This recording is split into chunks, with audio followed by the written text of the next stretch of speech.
All right, good morning. Thank you all so much for coming. We're really excited to have such a great turnout. We're passing these around. You have a nice ID Vermilion Watershed bag, and there's a little magnets and it's kind of a small bitty bag. But there is food and coffee. So this is the Stormwater Management Workshop. This is the first time that we've been doing this. This was actually organized by the Environmental Quality Section of LCG. And we have a couple of speakers from the New Orleans area. I just wanted to kind of give y'all a heads up on who's here in case y'all have any questions. I'm Jessica Cornay. I'm the City Engineer with Public Works. Kathy Gilbert, I'm Planning Manager with Development Planning Department. Bess Forey, I'm the Environmental Quality Manager, and I'm here. I'm taking over duties for Jackie Vargas-Beitia, who really did a lot to organize this. Her son's sick, so hopefully she'll be here later, but I'll be kind of jumping in for her a little bit. Yes, Jackie was supposed to be doing this right now. But I do see some familiar faces out there and some faces that I don't know, so I'm really excited to have so many people out here. And our two speakers, y'all just want to say hello real quick? Hello, how's everybody doing? Hello, Luke Stebbins. All right. Do we want to get started with the presentation? I don't know if I'm going to necessarily be able to do one. Okay, so there's a lot of things going on. Definitely low impact development, how it can work for you financially, environmentally, and from a regulatory standpoint.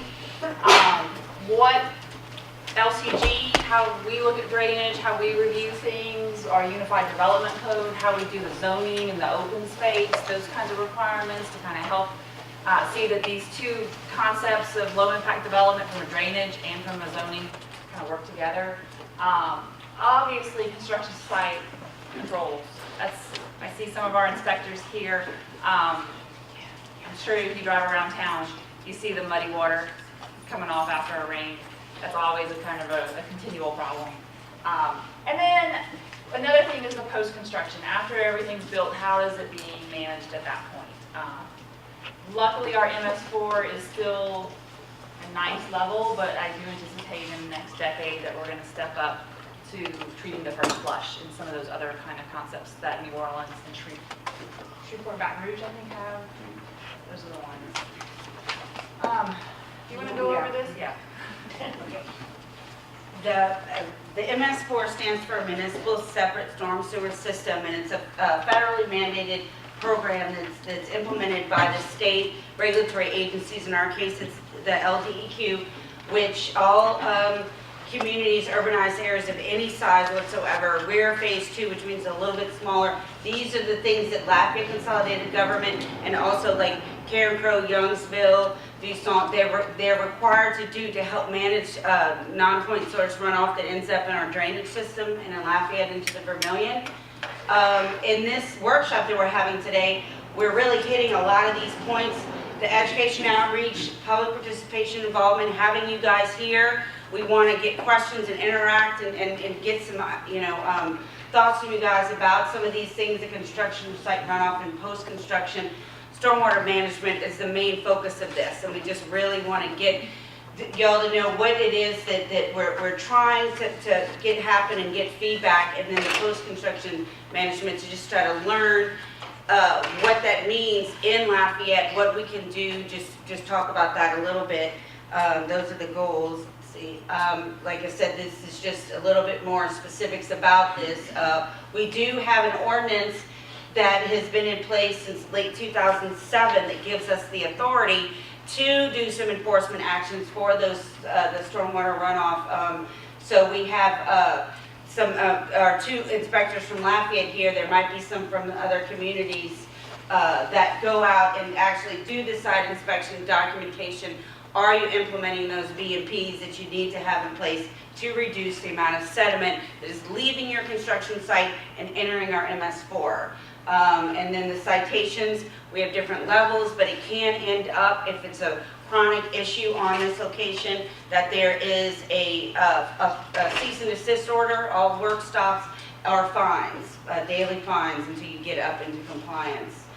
Post-construction stormwater management, we do have ordinances for that, but right now we're really just kind of utilizing the UDC for incentivizing some of this green infrastructure, meaning that if you implement that on your site, on your commercial site mostly, that you will be getting some sort of benefit. We're going to talk about that later more in depth, but that if you utilize some of these practices, which it's a wide range of things that fit under the green infrastructure umbrella, but that you can do more with your site and you can utilize it more versus having just more open space than you want. You'll be able to reduce that. We'll get to that later. But the education promotion, we really are trying. What we would like to do is people who are starting to implement these things, that they are going to get.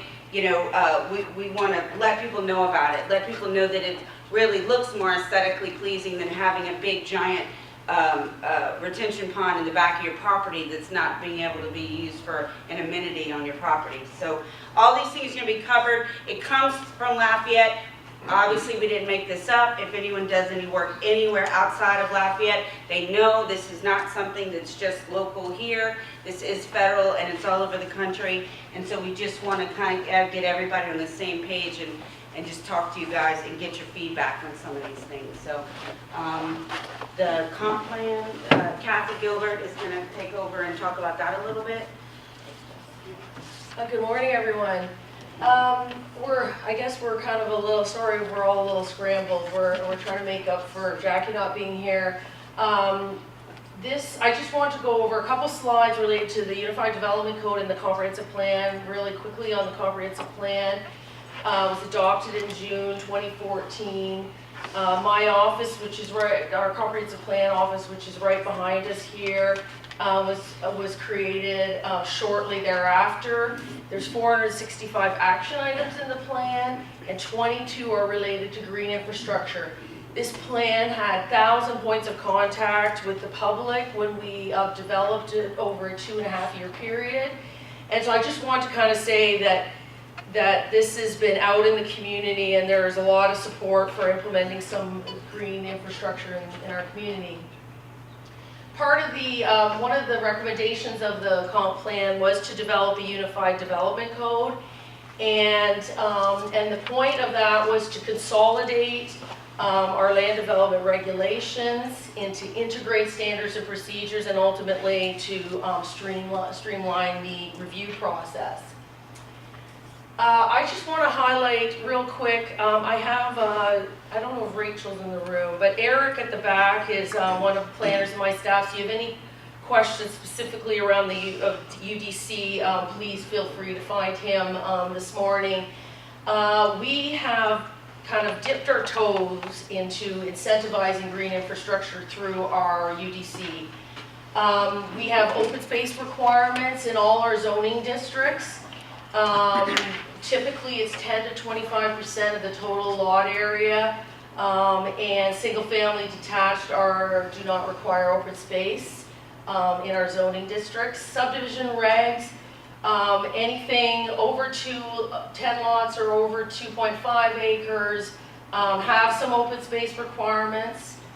We have new urban, we're calling them urban development types. Many of you that know our zoning, our CM, MN, and CH zoning as of last Tuesday now have what's called an A development type, which is a more urban format for our zoning.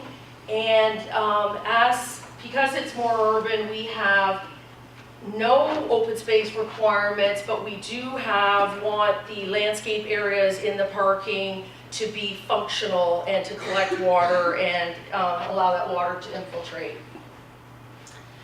Our open space is made up of these categories, the kind of the general landscapes strips around your site, the common open space, parks and natural areas, your stormwater detention facility, and we also include more hardscapes that are civic in nature. So we have, as I say, this is just the beginnings of trying to incentivize this. We have allowed to, for the open space requirements, we have those 4 areas that I just mentioned are, you have to have a bit of all those 4 areas on your site. If you do certain things, you can have a more of that requirement fulfilled. So for example, if you have a storm detention basin, it's, you can use it up to 40% of your open space requirement.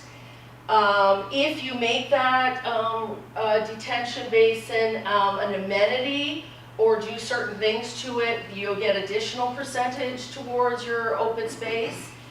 And then if you do low impact landscaping throughout the site, you can get up to 75% of your open space. Another thing I want to mention that is, so that's incentivized. What's required in park, I mentioned in the new urban zoning districts A, all the landscape has to be functional, especially if you go over certain parking numbers. Also in all our zoning districts, if you go over the maximum parking allowed, it kicks in some green infrastructure requirements, whether it's permeable paving in the parking lot or the same area in green infrastructure in the rest of the site. So that's all I have. As I say, we'll have a couple staff members at our break or whatever. You guys can get with us if you want more details on, especially the A version of our zoning districts. Thanks. Okay, was that confusing? Because I helped work on the UDC, and the open space requirements are complex, and they're made that way to give you the opportunity to do as much with your site and make it as cost effective and aesthetically pleasing for your development as possible. So that's why there's so many different variables to allow the developers and to allow the engineers to try new things. We want to encourage you to look at these options and make them work financially and for your customer or your business, whatever it is.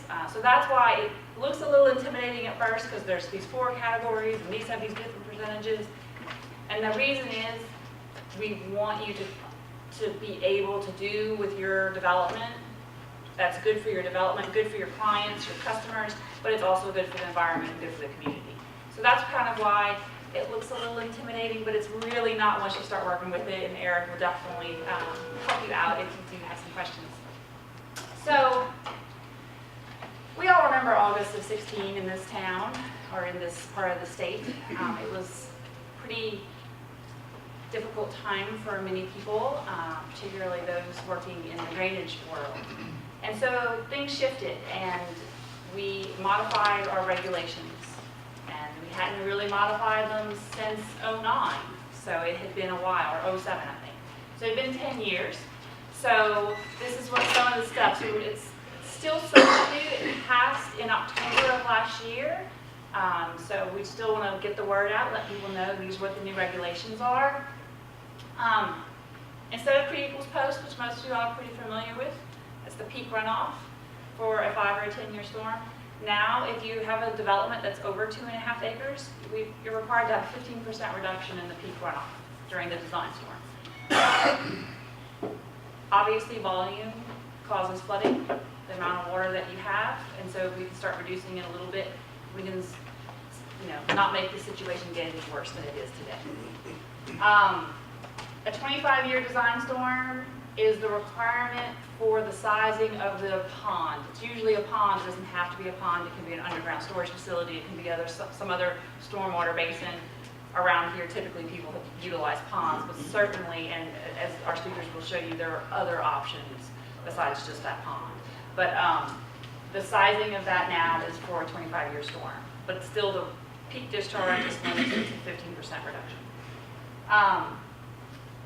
We allow people to move drainage channels and put their ponds in drainage channels.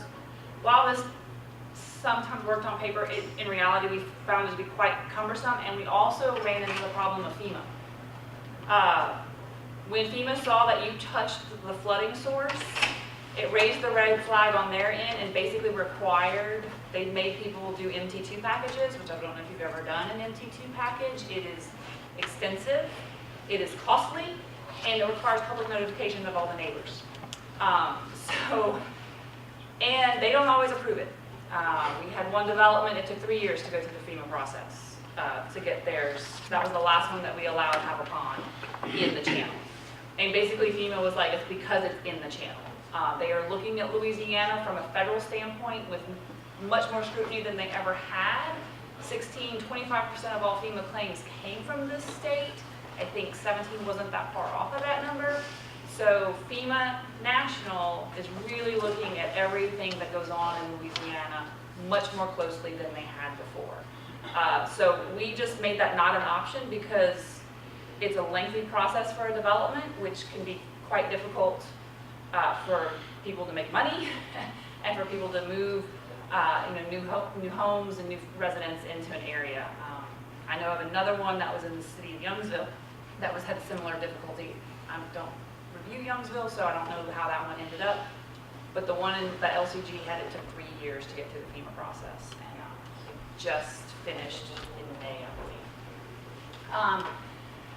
If you relocate a channel, if we went from a 50-year design storm to 100, again, that was because of some of the FEMA requirements. If you move that flooding source, they're looking at it, and they don't want you to increase the risk of flooding by moving that channel to property that wasn't at risk prior to the movement of the channel. So we just bumped it up to a 100-year design because that's what the FEMA maps are based on. The other thing that was kind of interesting is the tailwater. We'd always given you a 1-foot top bank, unless you could prove otherwise. When we opened up all 26 of our FEMA models and started looking at the 10-year storms, which is the general design criteria, all but 6 of them were out top bank or out of bank at a 10-year storm. Every single one of our channels. So we thought, because you're taught that historically nature was going to build you a 25-year outfall, they didn't in South Louisiana. In fact, we know Bayou Carencro has a 2-year design storm capacity. That was told to us by the Army Corps of Engineers. So we took that tailwater of 1 foot and moved it to top bank to more reflect what really is happening with our channels. Again, this is all in an effort to make sure people build their homes, their businesses, their infrastructure high enough to not be impacted by a major flood. But what that does mean is it could cause a new way of looking at the situation. And that's where we wanted to bring in the green infrastructure to look at those times of concentrations, to look at the infiltration, and to look at some other options that make some of these increased regulations a little bit easier to handle. I know it's early in the morning and y'all are kind of quiet, but feel free to ask a question.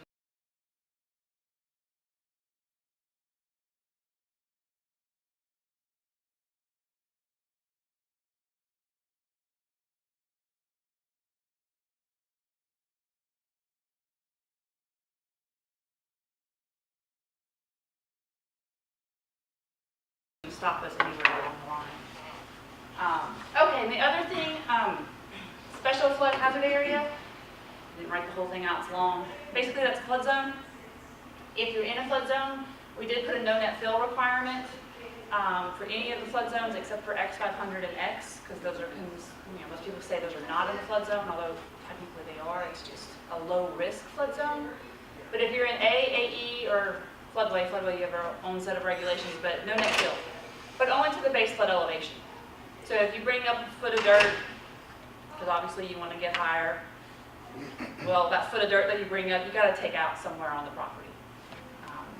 It's a little, one extra step of calculation that you have to run through, but no one's having particular difficulty once you kind of explain it to them a little bit. But this is, most of our flooding is from backwater, which is not necessarily the flow like you see when the Mississippi bank comes out of banks in Nebraska or Missouri, and you see farmhouses being swept away. We don't really have that too much in this area. We can get it in certain areas. Most of our flooding is from backwater, which is that water that's coming back up because the water can't get out. And so it's more of a volume issue. We won't want to fill everything in the flood zones because that volume, that water has to go someplace, and I'd rather it go in someone's backyard than in somebody's home. So that's where this regulation came from. Are we done? Okay, so I was asked to introduce our next speakers who are going to be coming up in a minute. So we have Luke Stebbins. He's a construction compliance manager at Construction Eco Services. He received his bachelor's degree in business administration from the University of North Texas.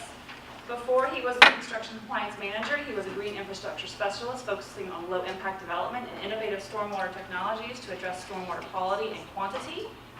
Luke sees stormwater as one of our most valuable resources and has a passion for solutions to protect our waterways that are sustainable economically and functionally. Currently, he spends his time working with contractors, developers, and municipalities throughout the Texas area to implement best management practices, solutions, and strategies. I'm sorry, real quick, no, just real quick, before Luke starts, I'm sorry, Luke, a couple of things I forgot to say before we started. The restrooms, there's one in the front of the building over here by the entranceway if you walk out to the left, or you can actually go through this little kitchen area and when you take a right, and there's some restrooms there. Of course, we have please help yourself to coffee, muffins in the back. We do have CEU certificates. We're going to have to figure out that about trying to get those to you guys, whoever needs them, before you leave. So maybe when we start lunch, we can talk to you guys about that. I'm just going to get a little bit of housekeeping out of the way. And real quick, also, I'm sorry. That I just wanted to say that when Mark Dubrock, who is the new director of Public Works, about a year now, he really wanted to be here, but he couldn't today. But he was very, very interested in having an expert come and talk to the builders and developers about some of the issues and helping them come up with ideas for what are best management practices that I can use that are practical for me and good for the site, and that he really wanted to try to get that information out there as much as he could. So that was a big part of why we wanted that to be an important part of this program. So after saying that, thank you so much. Take it away. Does anybody need a break or anything before we get started? Yeah, good. You have one after? Yeah.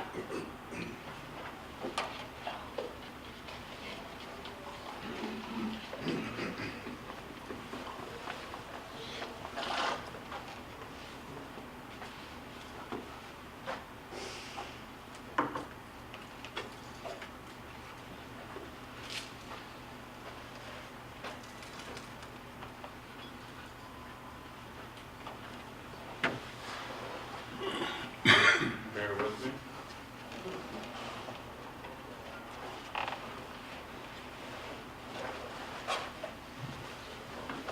Okay, well, thanks for having me. I appreciate you inviting me over from Texas. I was going to get an idea of how many developers do we have in the review? Developers? One, any contractors, GCs?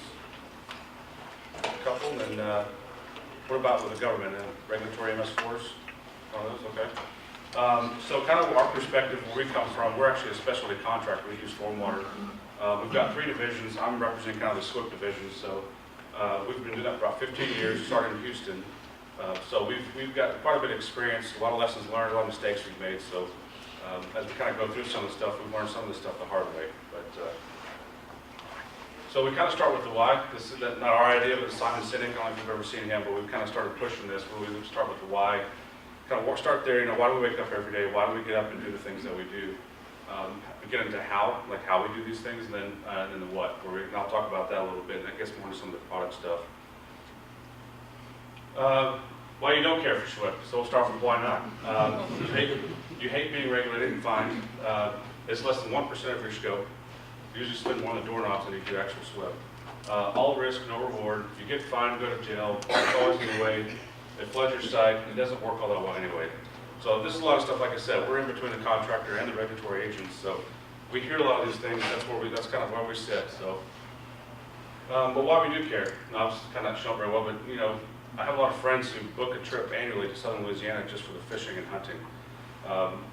Obviously, this is a big resource. I believe in those kind of things. I love fishing myself. I like getting on the water in the lakes. So that's kind of the why. You want to protect these resources. And as you mentioned, you had some pretty significant flooding here in 2016. Being in Houston, no stranger to that. Had Katrina, Harvey, those kind of things, and even just your regular rain events. not just hurricanes. So a lot of unique challenges, so hopefully some of the things we do during construction compliance will help with these.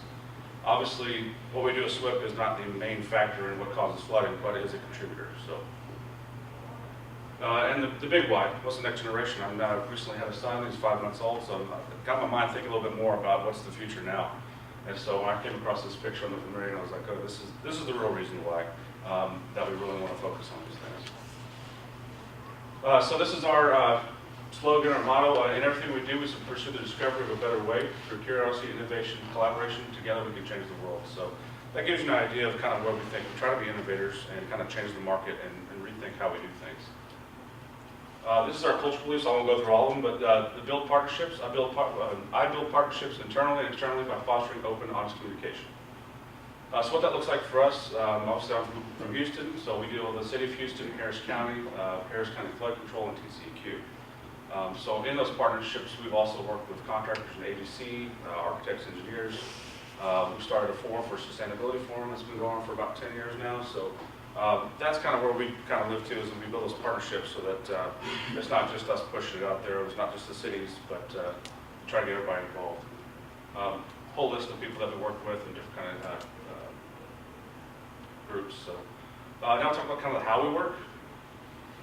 So innovation, so like we were talking about before, old solutions to new problems. We've had Harvey, Katrina, tax day floods in Houston, you had the 2016 floods.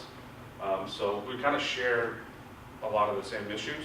We're coastal cities, so that's kind of where we kind of look at these old solutions to new problems. So how are we doing things? And I say I hate silt fence.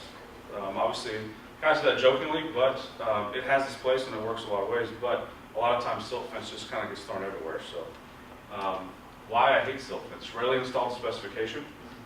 Sometimes do it 10, 12 feet long. Doesn't really work. With wooden posts.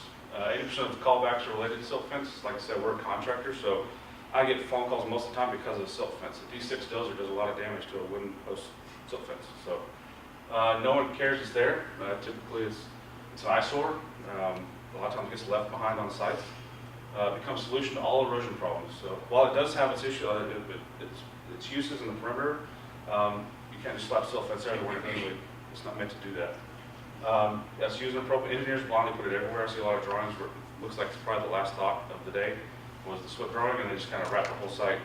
And the site might have a slope like this, and there's silt fence on the top. So it's ultimately what I'm judged by. So when people come by and they see us, there's a crooked fence that's run down, and they see our name out there, we put our signs on the site. They call us like, this is ugly. So it's one of those things that silt fence is really kind of a nemesis. The average project spends about $2,600 on silt fence. We spend $1,300. We don't like we don't like it. So we try to take that money out and use it for better BMPs that actually do some flow controls, do some inlet protection, those kind of things. So how do we do that? So a lot of times this silt fence here was on the drawings that wrapped the whole site. You don't really need silt fence here. There's plenty of vegetation. It's flat. It actually gradually slopes back towards the site. So let's get rid of that, whatever that is, 1,000 feet, 1,500 feet of silt fence, and use that money somewhere else for a maintenance fund or some better BMPs. So this is the drawing of that site. So you can see the SWIP drawing is one of those things that's actually something you can change. And so as long as you make your notes in your narrative, you can actually see where we got rid of the fence. We said there's plenty of vegetation, this is adequate. And so we upgraded the actual silt fence where we did have to use it. But so as long as you're making the notes and you're telling people why you're the inspectors, why you're doing what you're doing, then you're in good shape. You just got to make those notes. Like I said earlier, partnership focused, not transaction oriented. Try to deliver the highest quality compliance at the lowest cost. So this goes back to another cultural belief where I reject average. I take accountability for our results and constantly ask what else can I do. So a lot of times, here's another example. There's thousands of examples, lots of drawings, lots of projects out there we can go to, but this is one. Well, here's a standard drawing. It's got a couple inlet protection here. You've got the site wrapper and silt fence, and then a construction rig. Pretty standard, as most sites. But what about this? What if this parking space? It just looks like parking spaces, right? Well, as I get into this, you get into the details. This is actually permeable pavement. And so permeable pavement is actually treated as an inlet. So what are you doing in your SWIP to protect that permeable pavers? It's pretty expensive if you go in there to install these things. So it might look something like this. You've got your inlet protected here, great. But what you don't realize, this is actually the inlet. typically in our permeable pavers, we actually get into, they're under drained into this, so these are all clogged. This is a complete failure. And so the average cost to rehab these permeable pavers is about $1 a square foot, so $3,000 minimum. Now, obviously that can change from market to market, but that's kind of what we see as an average. So there's real cost involved with some of these things, whereas up front, if you kind of protect these systems during construction, they won't cost you later down the road. Here's the Phillips 66 that we did in Houston. It's 120,000 cubic foot of storage. And so during the system, we built it, but once this is done, it's under the parking lot. You don't know it's there. So you got to protect these systems as you build them during construction. And so this one here has the 7 different water quality features. This one's the one that the huge one here is 220,000 cubic feet. So during this giant project, are we protecting that system, protecting the systems? The average cost to maintain a stormwater quality unit is about $1 a gallon, $2,500 minimum. On this site, there were 7 water quality features, so you're talking about $7,000. If all your construction runoff and sediment got built in there, you have to vacuum that out, you got to clean it. Looking at least a minimum of $7,000 right there. That's probably in some cases, that's the whole split budget. So now we kind of talk about what we do. I know we kind of want to talk more about some of the BMPs and some of the products we've used. We have a lot of partnerships and people that we work with across the country. We're always trying new stuff. We test it out. So like I said, we've got 15 years of breaking things and doing things wrong, and products that we've used that we kind of fine-tune what we do. We're always looking for new stuff too. So another cultural belief: innovate or die. I continually seek knowledge, keep my mind open, and I'm receptive to new ideas, and I'm an innovator. So this is a big cultural belief for us. Why it's at the top. You know, the stormwater world, we really, as Anthony will talk more about. We do a lot of different things and try to think about stormwater in a different way.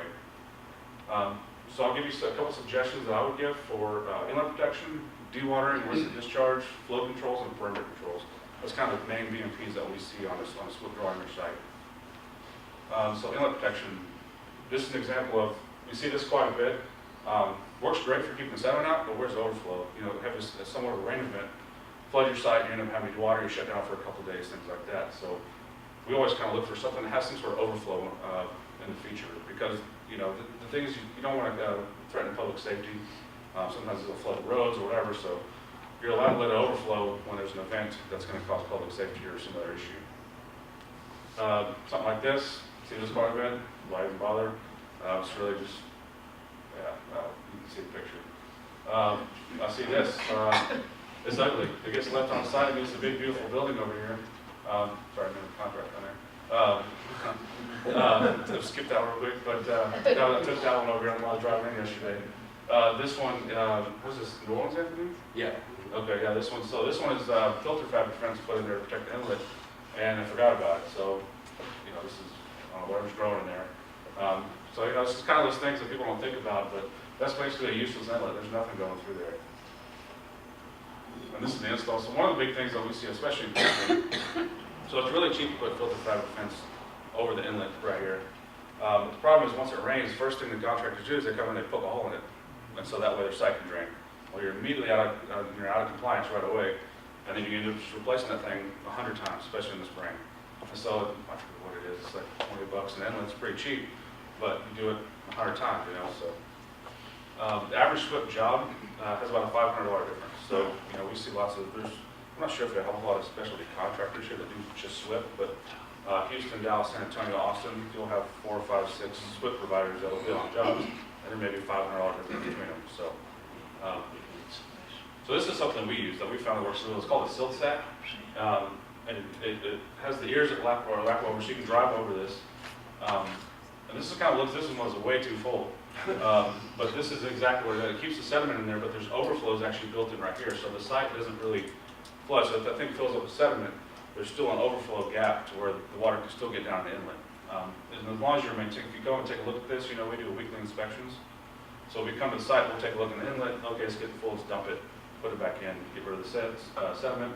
And that way it doesn't have to get to this point. But you can see they're really strong, so I'll show that picture. I have a question. Sure. So that thing is something that you could, if you purchase as a contractor, that you could use and use and use and use, like from job to job? Like how hardy is it? Like how long does it last? I typically use it for the one project. You wouldn't want to reuse it for every project. If you probably have to replace this one.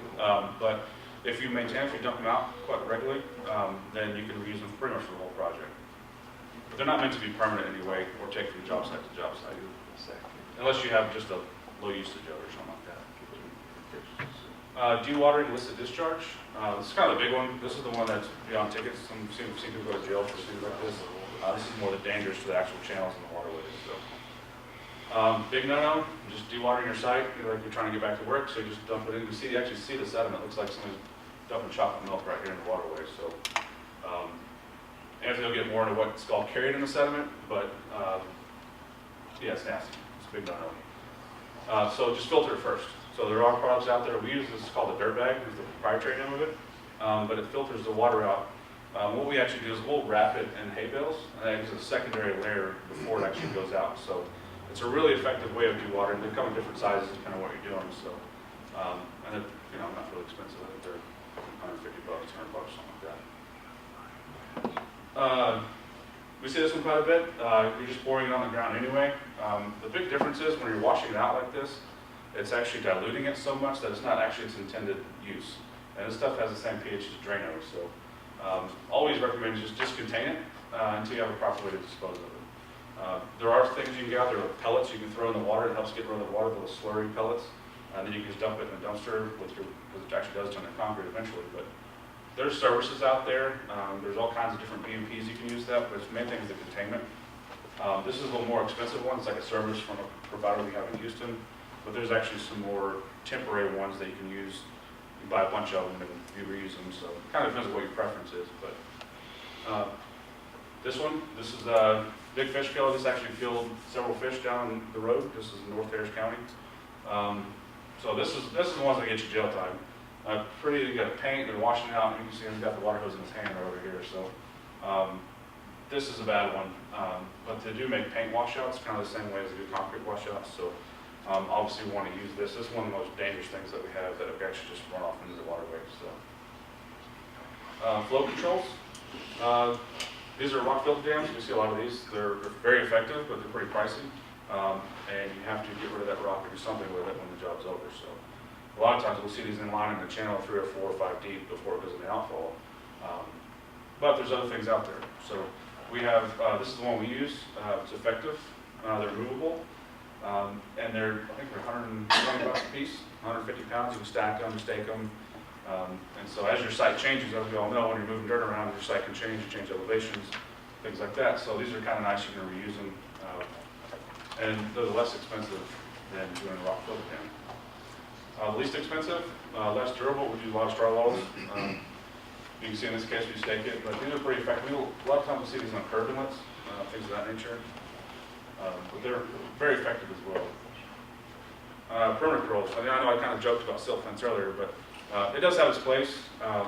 It's just not. It's not a flow control. It's all these other things. So this was actually across from my hotel. I don't think I have the contractor sign or remember, but this is kind of the wooden post you can see here. We always use a metal post. I know it's a little bit more, but it really holds up a lot more. We always use reinforcements, just because like something like this, where the site was built up, you can see, kind of see here. I think maybe another one too, but this kind of ran over the fence. So like I said, reinforces it. This thing gonna last much longer right here. And I couldn't tell if there's some rain coming in, so we'll see kind of what happens here. But yeah, that's what we say. We use the reinforce, and then here's where it goes into the vermilion. There's a little outfall there. Not bad. You see this all over most cities. This is just so you can see kind of the effects. This comes out, and this is, they had provided some pictures of the vermilion. This is people using it. So always kind of go back to the why we do these things. This guy's out here probably fishing in Arizona. That's one of his employees in that picture. But as this waterway is going all throughout the city, this is just conveying any kind of construction runoff. So we want to minimize what goes into these areas. It's never going to be perfect, but another picture of another bridge there. So I'm not sure what that's after, but once again, it's for the future. So we're doing these things. I know it's kind of nuisance sometimes and maybe kind of a pain, but if you use the right BMPs, low cost, you can actually save some money and do the right thing. So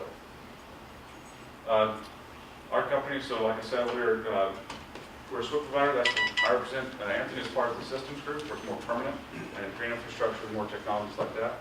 And then we have our post-construction side, where we actually clean out and make sure all those stormwater quality features are actually working.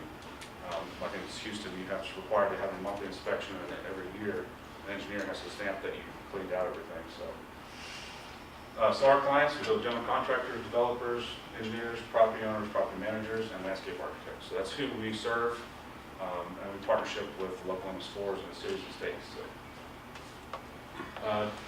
delivering on a promise. So whenever you're either doing it yourself or you have a contractor that's doing it, verify performance, understand the maintenance requirements.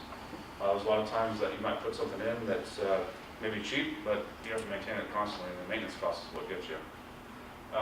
So you have to be clear about your maintenance budget. We usually build that into our SWIP. It's because, if it's especially like apartments or something where it's taking a year and a half, 2 years, those BMPs are probably get run over, messed up, so we'll always add a little bit in there for maintenance. Keep it as simple as possible. You don't have to overthink this. The idea is to keep everything out of the waterways, out of the inlets, and out of the channels. So, and then have a post-construction plan and budget that comes to more of the permanent side. But any kind of stormwater feature that you're required to put in or you want to put in, it has to be maintained, and it does have a cost to it. So, any questions? I'm going to go too fast here.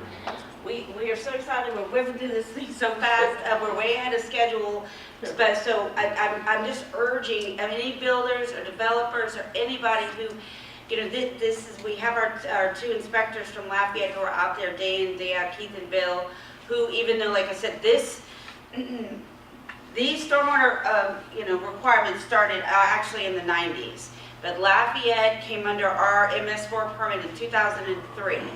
And since 2003, even though sometimes it doesn't seem that way in the field, we have come such a long way in really getting the people out there to start realizing that they have to, that this is something that they're required to do, and kind of the reasons why we're real interested in keeping that sediment on site.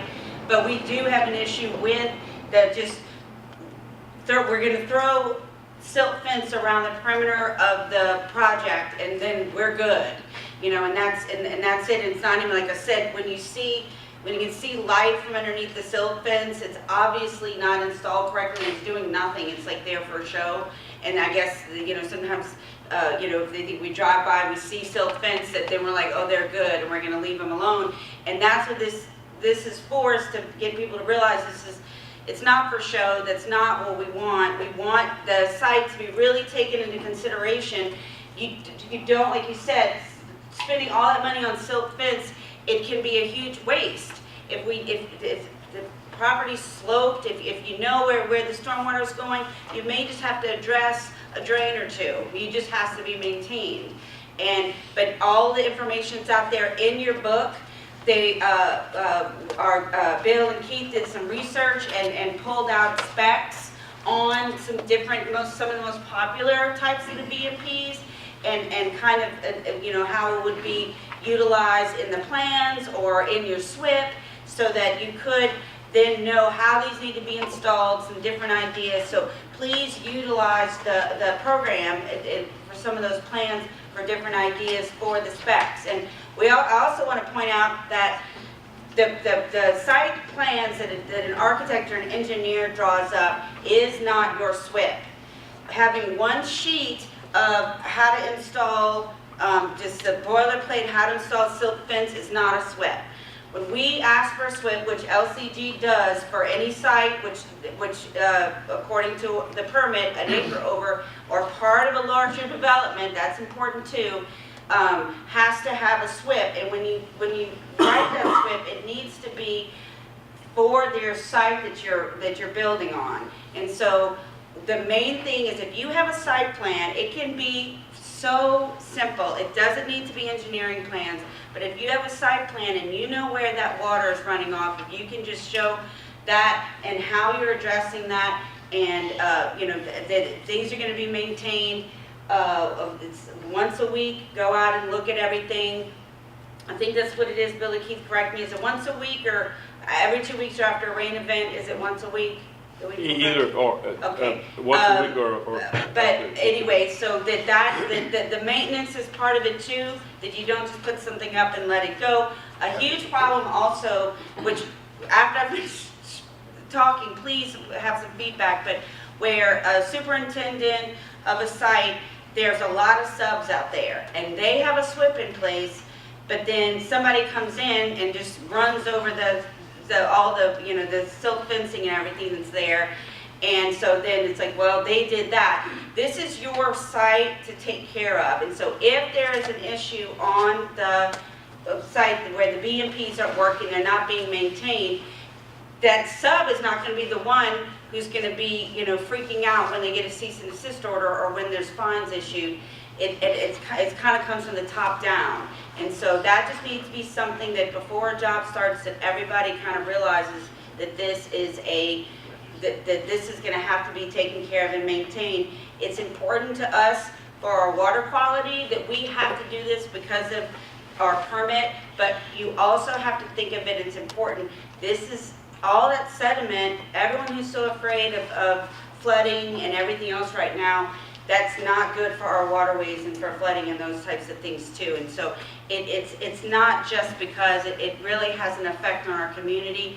And if soil gets down into, Jessica, correct me if I'm wrong, down to underground pipes, and you build those, you have to get all that out of there before we accept it, correct? Is that right? So it's better, why don't just do your best to keep it on site where it is. That's your soil that you have, that you pay for, instead of just letting it run off and get down where you're gonna have to manage it later. So hopefully I didn't come across this too, but I just want to, this is a time for us to get your thoughts and your feedback on some of the things and why we're doing it and some of your concerns. You know, the dewatering of the site has been a big problem because when we get a rain event and you're working in not that large of an area and you've got water sitting on your site and you can't work to get it off, it's like draining it through one of those filter things is time, it takes a while, you know, it slows things down so much. And so it's like, how do we help the contractors do that with, you know, where it's like a compromise of them getting that water out of there as quickly as they can, but still it being, the sediment being removed, especially our little fine, you know, clay soils that we have here is a big issue. So I don't know whether you want to speak to that a little bit. I know like the first defense is having the inlet protection that has an overflow on it, so your site doesn't actually flood quite so much. But at the end of the day, like she said, if you're going to have to dewater in a certain area, sedimentation basin, something like that, then obviously running that dewatering through there, running that pump through that dewatering bag is the best way we've seen it done. Like I said, we added that hay bale barrier as an extra precaution, but because hay bales are cheap. But yeah, that's, you know, one of the biggest things too is you have to dewater as soon as you can, because shutting down the site, you're pretty much down, you can't do any dirt work, and that's really expensive. To me, that's one of the most expensive ways and one of the most effective ways. A lot of times enforcement, they come in and threaten you to shut your site down. Okay, let's do something. So, but yeah, and also too, you know, comes accountability. I think it's pretty much the same here in Louisiana as in Texas, is that the GC is the one that's responsible, and oftentimes the superintendent's name is on the actual posting, and he's the one that actually gets the ticket. So I've seen some pretty grumpy superintendents and got some pretty good phone calls about that one. So yeah, there's a lot of little regulatory thing too. Also, the larger plan of common development. You know, if you've got a 5 acre, if you've got you maybe have a Sonic out front, but it's in front of a Walmart, then that's actually a part of the larger plan of development. So you're required to do you know, some state notifications as well. So there's a lot of little things. You know, we're a resource if y'all ever need anything. Like I said, we've got a lot of years of experience. So if you have questions or anything like that, any advice, we'd be glad to help. So if you have any questions or, sir. Luke, your company, you manage the whole site. I'll give you an example. We do a development where we could call your company if you were local, and you would handle all of the SWIP, the drainage, everything. Yeah, so we would basically come in, and so if you had your site, we take the plans like she's talking about, we develop the narrative, you know, the drawing versus the actual book. We develop the narrative, we do the permitting for you. We would install the BMPs, and then our inspectors would come out once a week, and they would make notes on the drawings. They do all that stuff for you. And then we have services where we can do water or things like that, but typically it's, you know, a lot of contractors already have those kind of things. But yeah, we do the full turnkey, and we usually contract directly with the general contractor or the developer. Depends on what phase of construction is. Sometimes the developer wants to clear land or they might have their own dirt work, equipment, wherever, but we'll do all that for you and transfer things once things get progressing. So. I don't think we've got a service like that in Lafayette. Bill, Keith, do we have somebody who has this full service like that? I think we do. We should have a couple of. Discount permit, EnviroServe does a bunch of them. We have a list of the office of people that Okay. supply Swift. That takes care of everything, like from beginning to end, where you just kind of hand it off to them, and they, I guess, what you do, do y'all actually install the things, or you just tell them what they need to do? No, we'll install it. So we Oh, no, install we it. don't have anybody that does that. Y'all Okay. install and maintain. Yeah, See, install. our problem is, and we've got a development, we've received numerous letters with pictures. And I'm not saying it wasn't warranted, if it was, but when we get it, and it's a cease and desist, it comes registered to the office on the one we just finished. And you don't know really who to hand it off to. If we had a Yeah. company like you got here, Luke, and I could call you and say, look, it's after rains, it happens. Then the hay bales, like you had mentioned, that restricts the water. So if we get one of these big rains, flash floods in Lafayette, before you know it, our subdivision looks like it's flooded. Yeah, absolutely. So then you go and you pull the hay bales apart, that doesn't do a whole lot, and then you let it drain, and you put them back. It's a never-ending battle. Yeah, it is constant. And you really don't know who it is that's supposed to do it. You just kind of, when it comes to my office, and I throw it to the engineer, and it kind of goes around. Yeah. Well, isn't that something that in the SWIP itself, whether, if you get someone like this company to where they do it all, well, then obviously you're in good there, you hand it off to them completely, but if you don't have access to that, or it's a smaller site where you don't necessarily, I don't know, to have the, want to pay for that service, the SWIP should say this person is the one who is, who is going to be in charge of getting those things, taken care of, maintained, and installed correctly, altered, if it's not working, that you need to try something else.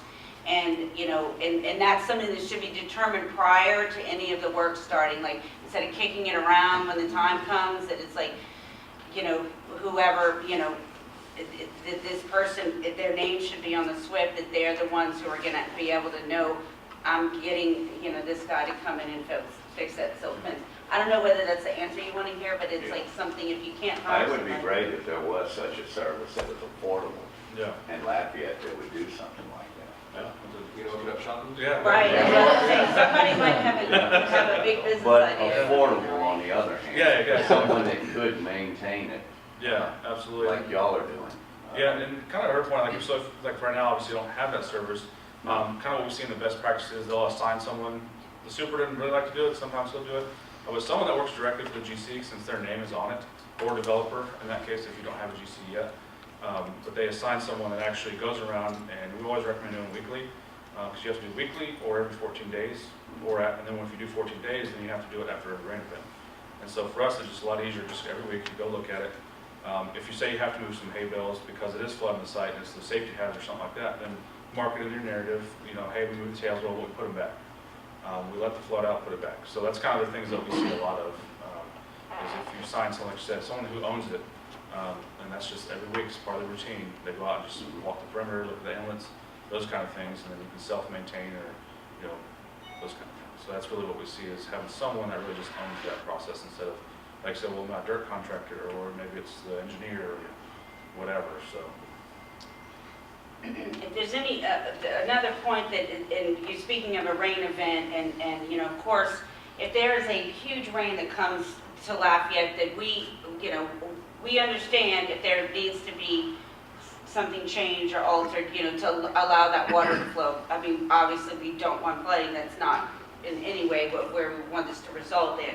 But if we have, whatever, an inch of rain that comes down, the BMPs you have up were put there to do their best to handle that rain event. I mean, that's the stormwater, and so it's to block that sediment. So what that means then, after that rain event, whatever that BMP is probably going to have to be maintained, because it either the rain event may knock something down, or now it's full of sediment. Now it needs to be maintained. So, excuse me. After a rain event is when whoever is in charge, according to your SWIP, needs to go out and most likely kind of, redo or reinstall or look at those things, because then they need to be in place again, ready to go for when that next the next little rain event comes. Like I said, there's a difference between getting a half an inch of rain, an inch of rain in a day, and 4 or 5 inches. I mean, we get that a big event is, you know, things are gonna be handled differently, but it's just that, you know, we hear, well, it just rained when something's falling down, and it's like, yeah, exactly, that's what this is for, and so it just needs to be thought of as like a maintenance thing after a rain event. One other thing, you know, Bill and Keith catch all of the commercial building permits. They're built into the system. The residential building permits, I mean, the residential developments, we're working on getting that. What is an area that still needs BMPs is when property owners are just clearing their land or just preparing for a possible development, but they may not have exactly what they want to do in their minds yet, so they don't have plans, they don't have an engineer, an architect, anything like that. But, and it's a difficult thing to regulate because they're not permitting, they're not asking for permission to do this, it's their private property, they do have certain rights to clear cut and to do those things, but it does create runoff, sediment runoff that we have to watch. So if you have a developer or a property owner who is looking at preparing for a development, maybe, hey, we're in the middle of a drought, now's a great time to go and start shaping this because you know maybe next year you want to do something with it. That's fine. We don't want to stop that, but we do have to recognize that that will create loose soil. So I'm assuming it's everything. I mean, we grow grass on people's roofs here in the gutters and on the middle of the roads. So we have a lot of grass, we have a lot of vegetation, but when you start removing that vegetation, even if it's not necessarily for a development that's coming through the review process, they still have the authority of going out there and under the MS4 and making sure that there are BMPs in place. We technically have a permit on the books.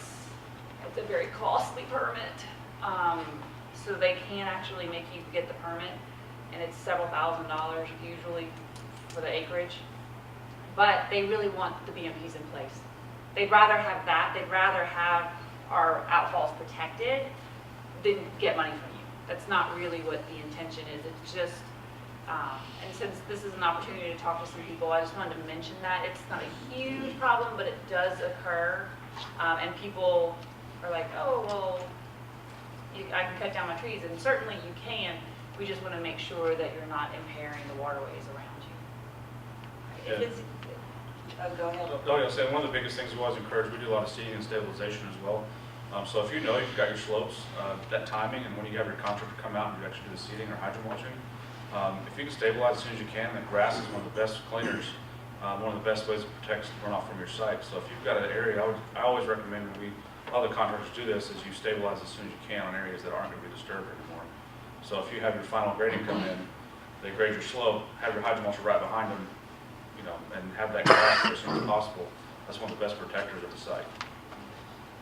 That's actually what I was gonna say, is just like keep, you know, if you're clearing a area, you know, as much of the vegetation you keep around the perimeter is really, you know, the best way to do things. But when I have brought that up on construction sites about why is it necessary to just go in and just get rid of everything so it's all exposed soils, and I was told that because of the machinery that it took to do that, they want to just get that out there. It's not constantly on site. They want to get it out there once and do it all at one time.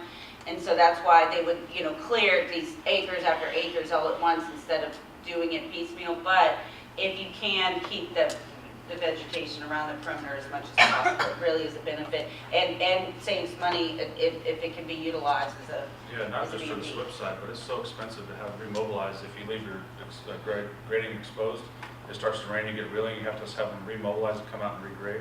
That's really expensive. So that's why we also reckon it's kind of the economic reason why you want to do it too, not just the SWIP side. Any other questions? Okay, we are really ahead of schedule. In fact, I think it might be time now when you were supposed to actually start. So what we're going to do is, it's 8:36, so we're going to take a break until 9, and we'll come back in here to move on to the next speaker who's going to be talking about low impact development and green infrastructure.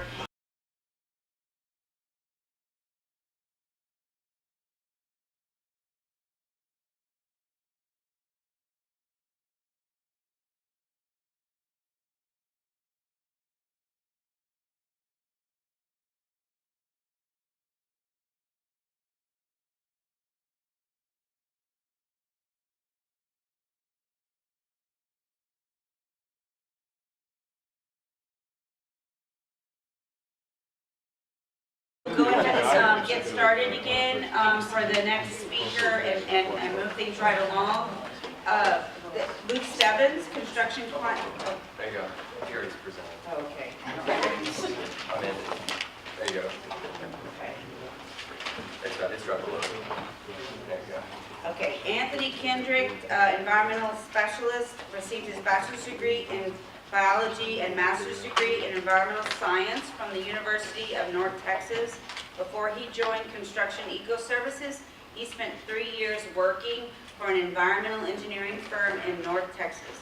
Anthony, an envisioned sustainable professional, has a passion for sustainable stormwater practices that enhance the built environment.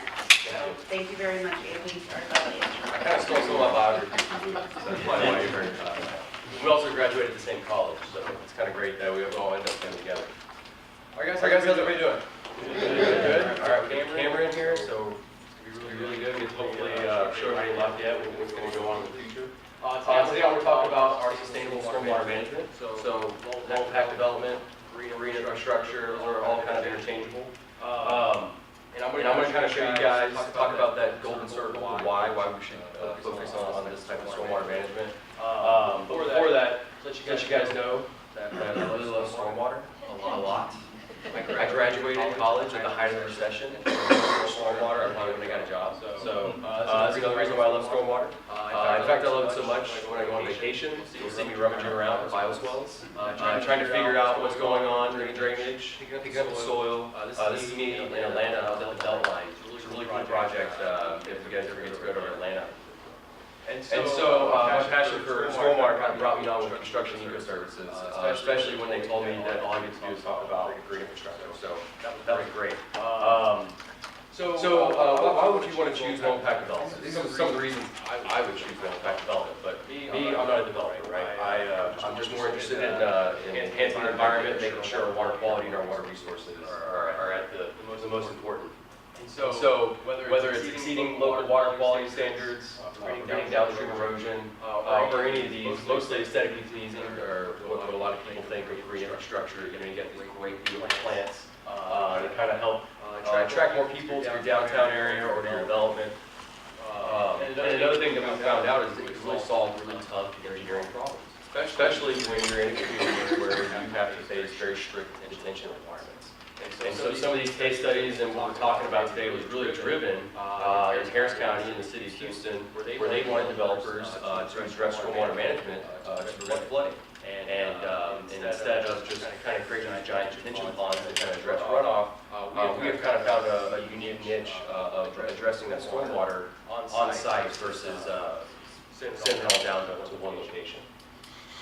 So why should a developer care about low impact development? So we're going to get back to this golden circle. And we're going to kind of use two technology companies that you guys are very familiar and kind of help explain this. And hopefully I do a good enough job as Simon Sinek does. In fact, if you ever are interested, I urge you to go online and check it out. It's a really great video. So generally when we're talking to developers, we're always talking about the deliverables. Where are we going to get them? How are we going to develop this site? What's it going to cost? And how we're going to do it. You really need to focus on why and the vision of what you want your development to be.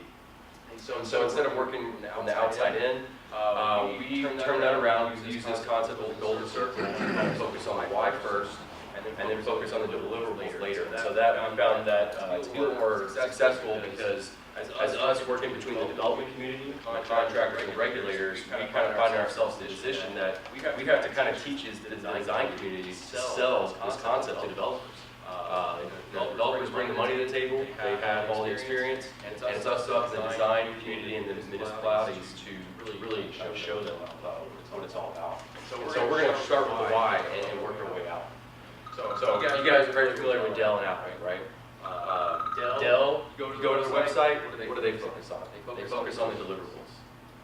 Cheap computers, discounts. They really don't focus on the why. They're just there to sell you a good computer. And so what Dell does is they have a great computer at a low cost. How do they do it? Well, they design it so it's simple, it's easy to use. But why do they do it? They do it to make profit. That's just more of a result. It's not necessarily why they do it. And so you'll find yourself, you'll find actually more consumers drawn to Apple than you do Dell.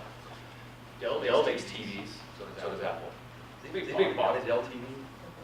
No, right? They make watches, they make these smart home devices.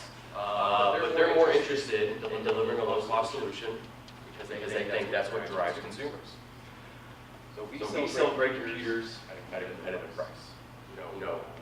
That might work on some level, but we've all seen Apple kind of dominating the technology industry. So look at their website. You see any coupons or discounts? They're more focused on usability, why you want to use that product.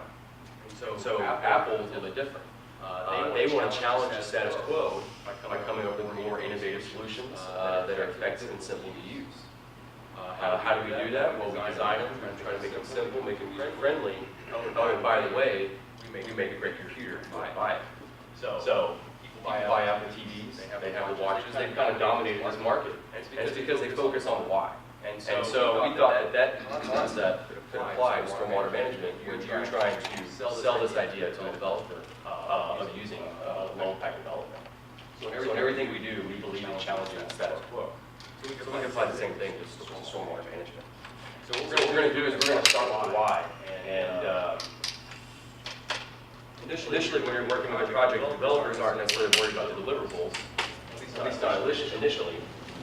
But Deb's got to talk about. We're just going to show them what the product is, what we're doing, just to kind of get the bottom line. So we might want to talk about, oh, we're going to use these great vegetated swells, fire retention. We're going to start managing stormwater with our landscape. But these type of deliverables aren't necessarily what the developer wants to see initially, right? You can talk all day about managing stormwater runoff on site. Let's do some great water harvesting through our fire retention system. We've done some really great roadway projects, and they're all really successful, but on the private development side, you really can't focus on the deliverables. You're really going to have to focus on why first, and then get to the deliverables later on. So they don't necessarily might not care how you do it first, or how you do it, but they definitely care about why they should do it. And so you must have clarity in your vision to be able to take this concept of low impact development and get buy-in from your developer or your client. So earlier I showed you all these great reasons why I think low impact development works. Water quality, aesthetically pleasing, it's good for the environment. But this is why we think developers should use low impact development. You increase your lot yield. Developers like that. Lower your cost of development. Increase revenue. No design delays and no construction delays. So these are the kind of things that developers are really wanting to address early on, right? If you can gain an additional building for them, of course. We can manage site manager runoff, fire retention. That's great, but these are the kind of things that you want to focus on initially to kind of get that on. So we're going to talk about, what should your vision be? Should it be simple, clear, actionable? Really, you want to make sure that it really hits that bottom line. You want to make that bottom line for that developer to where they, impacts it positively. So provide developers with an ecologically sustainable stormwater management solution that positively affects their bottom line. Creativity, innovation, collaboration. Together we can build the future. So I think most developers can get on board with that. That makes sense, especially positively impacts their bottom line, right? Cost is always an issue. So now that we kind of got that through, I want to show you guys some of the projects that we've worked through and how you're able to use low impact development to drive how these developers or in some of these cases, municipalities, how they develop their projects, based off of what I showed you about impacting that bottom line and increasing lot yield. So one of the first roadway projects we got was Harris County. Harris County wanted to kind of prove that low impact development green structure was an effective way of managing stormwater runoff. Even in Houston, when you develop a road, they make you detain your runoff. That's how bad the detention requirements are. And so they tried something a little bit different. Instead of doing a four-lane road with your ditches on the side with all your pipes or curb inlets, they took that landscape in between the median, recessed it down, and used it for stormwater management. So they're able to detain the water, they convey it, they can filter it, and end up getting what they want. And so to convince Harris County to do this was the reduced construction costs. Maintenance is always an issue, especially for roadway projects. Safety was an issue, and they wanted to practice what we preach. And since this was one of their first roadway projects where they wanted to use sustainable development, they wanted to prove that concept so that when any other engineers approach them, they have to say, hey, look, low impact development's not going to work because it's going to cost too much. So they wanted to kind of show it economically. So on this roadway project, they actually put together two budgets before they even got with the design, or before they finished the design. And they showed that there was a 7% cost reduction using low impact development. Mainly for the fact that they didn't have to build a detention pond, so they didn't have to go buy land separately and let the runoff go there. They just used the land that they already purchased to manage that runoff. And so they didn't have to buy a stormwater quality unit, and it's going to kind of help lower the cost versus just doing your traditional stormwater management where you might have an end-pipe system or something along those lines. And when it comes to private development, we were able to prove that as well. This is Eastern Commons, West Properties developer in Houston. And if you look here, this parking lot doesn't have any storm drain inlets. It actually has reduced the amount of infrastructure because we're using permeable pavement to retain that runoff. And so,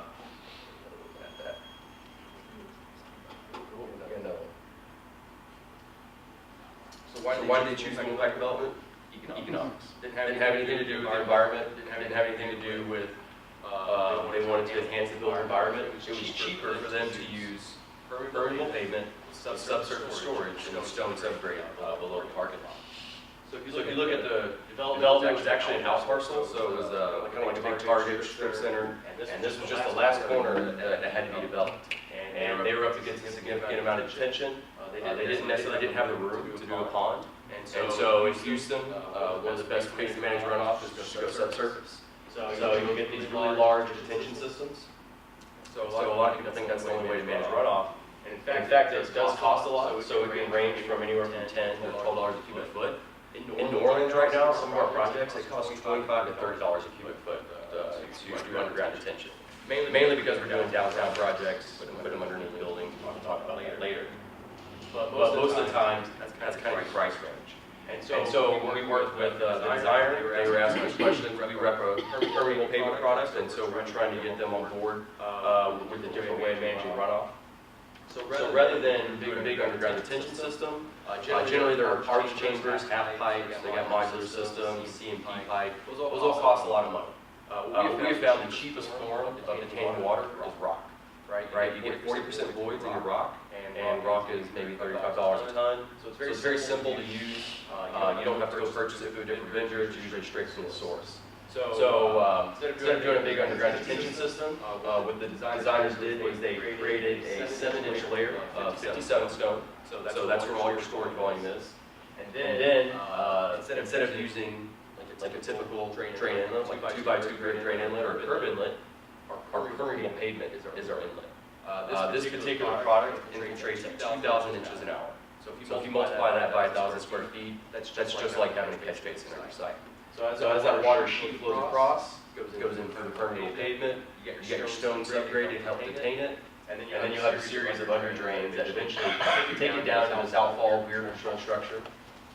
In fact, you go to this property, you probably wouldn't even recognize the low impact development that has green infrastructure. It's very like a typical normal strip center.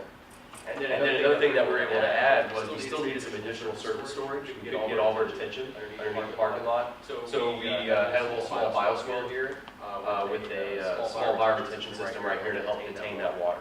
So whenever water doesn't infiltrate through our permeable pavement, so let's say it clogs and never works, well, we still have a way to capture that overflow through emergency bypass. So here's your typical cross-section. There's your under drain. You can always go fairly deep with these sub-bases, really depends. I know in New Orleans, some of our permeable pavement projects have 18 inches of stone. Because one thing about permeable pavement, it's always good to have a geotechnical engineer on your side. Because if you're going to saturate the stone subgrade for maybe a day as you hold that water, you need to make sure your soils below can actually support that traffic load.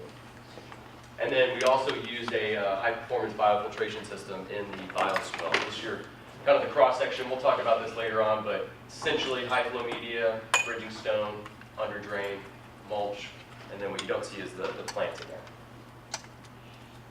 And so as that water sheet flows across, it either gets captured along the gutter side or one of those parking stalls, and then you can see the curb cuts here to act as overflow or emergency bypass in a situation where we can't get infiltration into the pavers. And in fact, the high-performance biofiltration system is so small you can barely see it. I call it out there. It's actually only 20 square feet. So since our soils flow so fast, we don't necessarily need a large retention system. We'll talk about that later on. And even when these are pretty clogged, I've seen some of these infiltrate at 500 inches an hour. So they can still get relatively fast infiltration rates even as they're clogged. And another benefit for the developer and the owner of this project was this product requires a 3-year maintenance warranty provided by the installer. So that means whoever installs it has to warranty it for 3 years. And so you know that they're going to install it right because their name's tagged onto it for 3 years. And so they don't want to be responsible if sediment does get in there.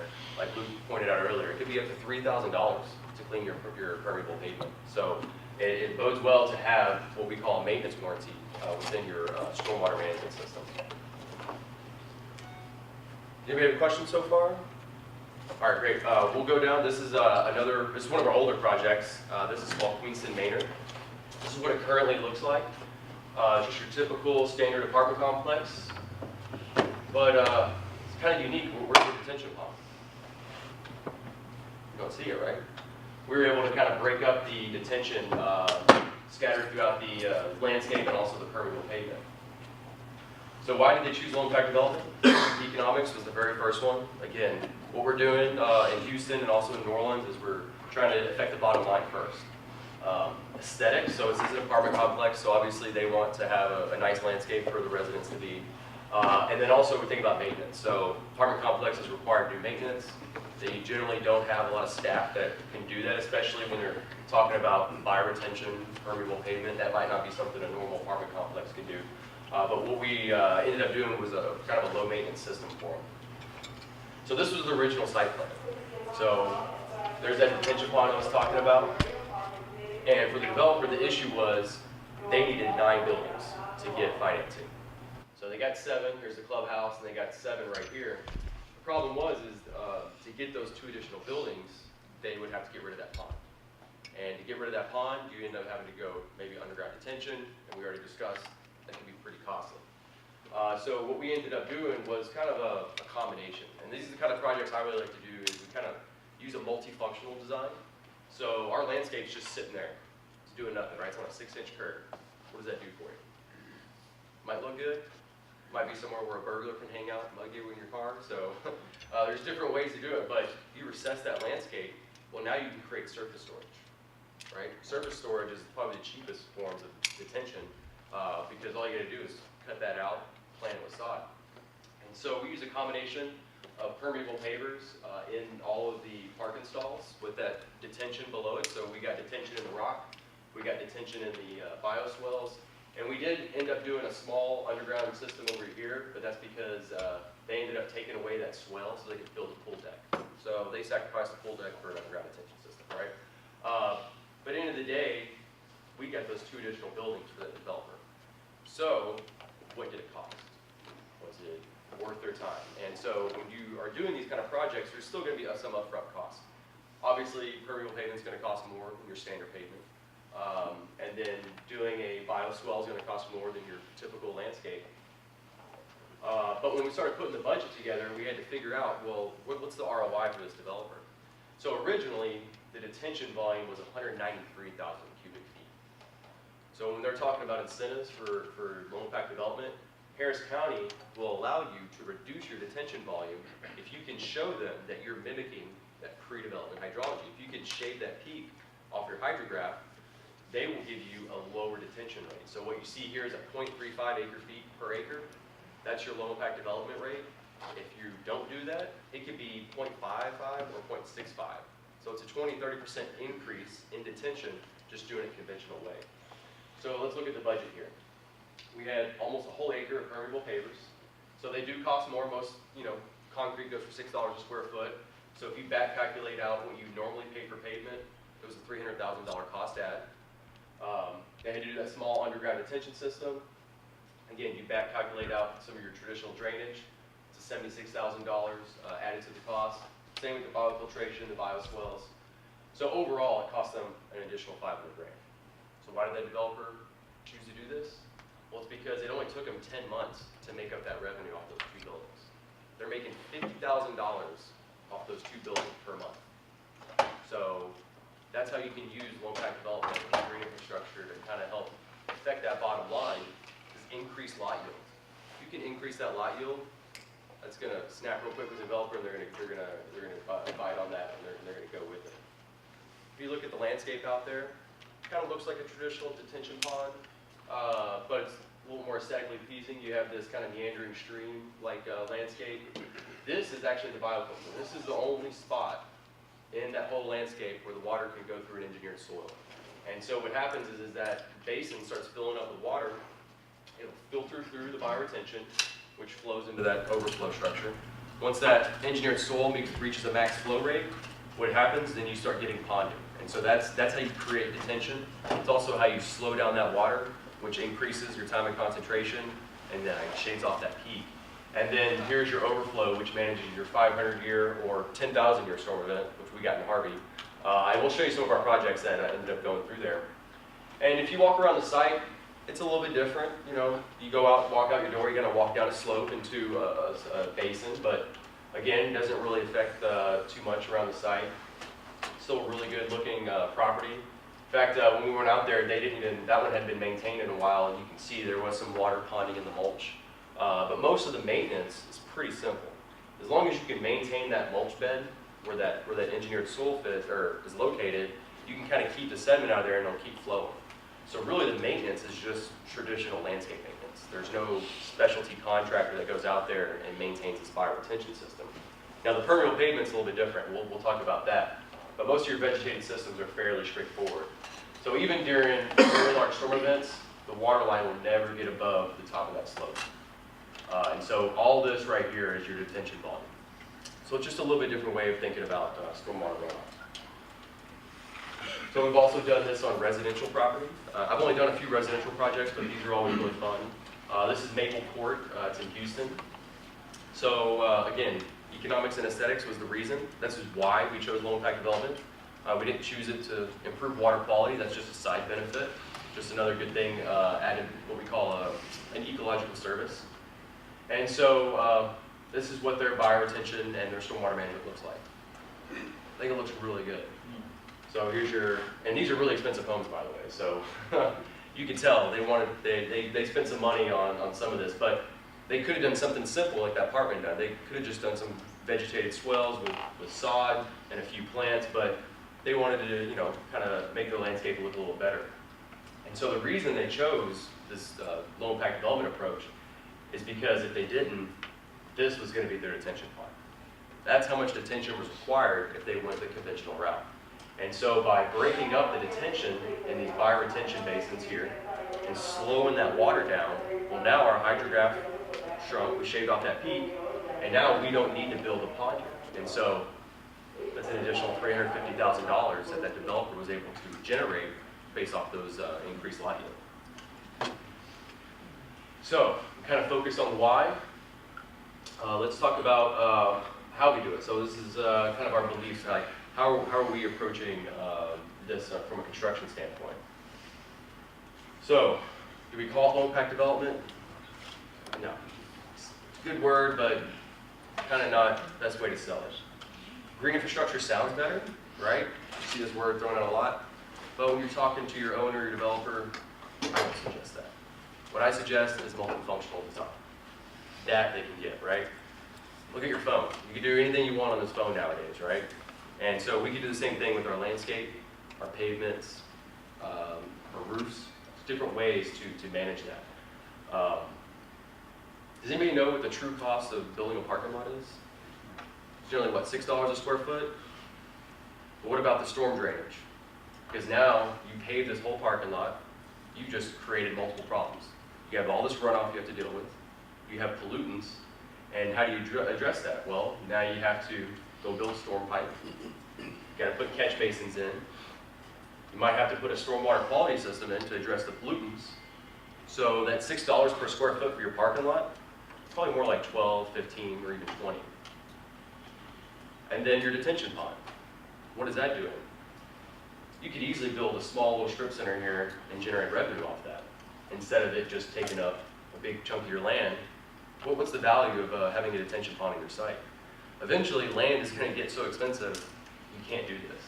And in Houston, after 2000, year 2000, detention ponds were kind of like the go-to stormwater management E&P. And then property values started increasing, and guess what? Well, maybe we should do underground detention, maybe we should start thinking about low impact development. And so it's really important that you really discuss the true cost of development and not just assume that, oh, parking lot's $6 a square foot. Well, hey, we have all this other stuff that we have to address. So what if our pavement can now be our detention? What if it can clean the water? Right? And then we can drive on it as well. So there's your multifunctional design. So instead of our landscape sitting up on a 4-inch or a 6-inch curb, let's recess that landscape. Let's take some of that water, let's filter it, let's convey it. So there's no inlets here, no inlets here. All that water runs off into the landscape, flows down to our bioretention system, gets filtered, and goes on its way. And so using this multifunctional design approach works well. Now, green roofs, I would love to do a green roof, but they're incredibly hard to sell. The only one I've actually seen, this is in North Texas, this is Starbucks. So leave it to Starbucks to be able to all the ones that can afford a green roof. But in any case, there's different applications. Maybe Lafayette, maybe this might be a great B&P here, maybe not. But don't let the EPA, the federal government, tell you how to dictate your development. Because if we don't start addressing stormwater runoff on our own, well, guess what's going to happen? You need a consent decree. Go up to Maryland, go up to DC. Ask them how they're having to deal with stormwater management. They have a lot more issues than we do. So that apartment complex I showed you earlier, Queenston Manor, well, here's the hydrograph. So the engineers showed a traditional design with the detention pond, right? So this peak from here all the way up, that's what we have to detain, right? Because the pink line is your pre-development, so that's your typical greenfield site, right? The water doesn't just rush off automatically. And so that huge detention problem, or volume, is what creates your problem. And so when the engineers ended up putting the permeable pavement, the bioswells, and everything else all together, they ran the hydrograph, and guess what? It's below pre-development hydrology. Even though it's a built property, it's still holding back more water than it would have if it was just a greenfield. And a lot of that has to do with the fact that we're just detaining a lot of it. But this, you can show hydrograph through your engineering that low impact development can do it. So again, Hurricane Harvey was a huge issue for Houston. It afforded us a good chance to actually go look at some of our projects to see how they would hold up. We know that green infrastructure isn't going to solve our flood problems, right? But what it can help with is all the intermittent storms in between, dealing with that runoff in between. In fact, I remember on August 4th last year, it was last year, August 4th, we got 4 inches of rain in mid-city in New Orleans, just north of downtown. A few of the pump systems didn't work. The city wasn't very honest about it, and guess what? They canned the Public Works Director and the Sewage and Water Board Director. And so, stormwater management is a big deal down here in southeast Louisiana. I'm from North Texas. We just send all of our for water to Houston. So, so unfortunately, we don't have that issue. We don't have that luxury here in Southeast Louisiana. We have to manage it. And the big reason why flooding is such an issue, let's look at before Houston got built out. This was your normal hydrograph coming out of the whole area, right? It's all greenfield. We're holding on that water. But in 2000, if you look at some of the hydrograph of, this is White Oak and Bray's hydrograph, this is one of the major tributaries that drain Houston, you can see the hydrograph created this huge peak. It's all from development, right? The concrete just makes that water go up a lot quicker.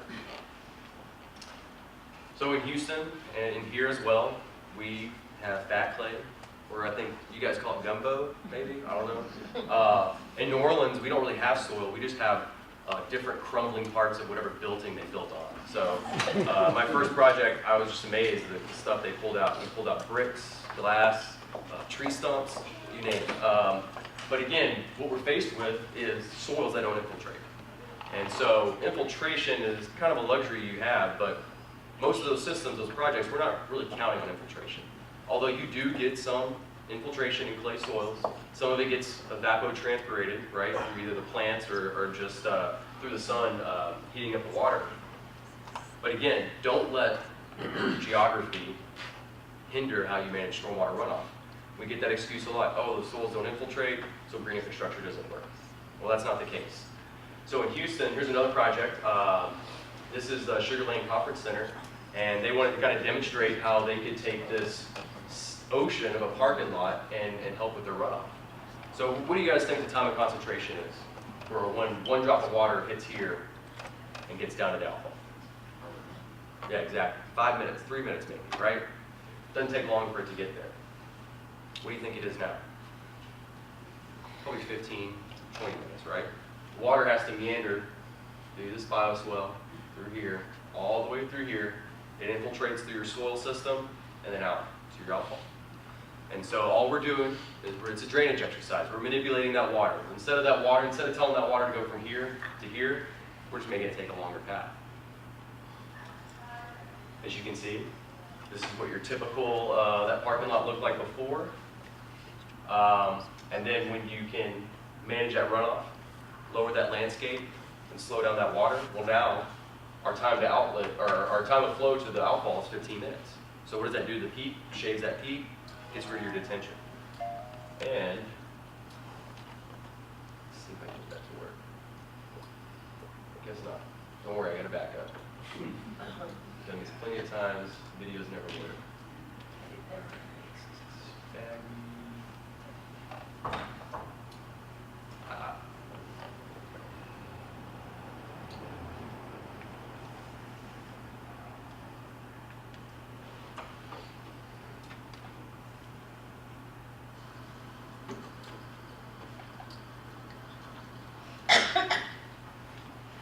It's really great. This is shortly after it's constructed.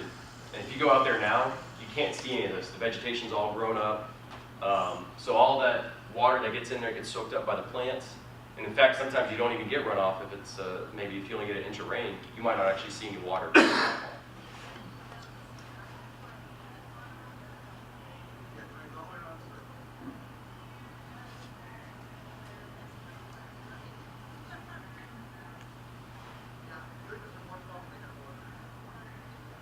Hear that? Clean water. So again, it's a very simple concept, and this is a retrofit. That was just kind of proved that the engineering firm wanted to try it out, and they were able to use that property.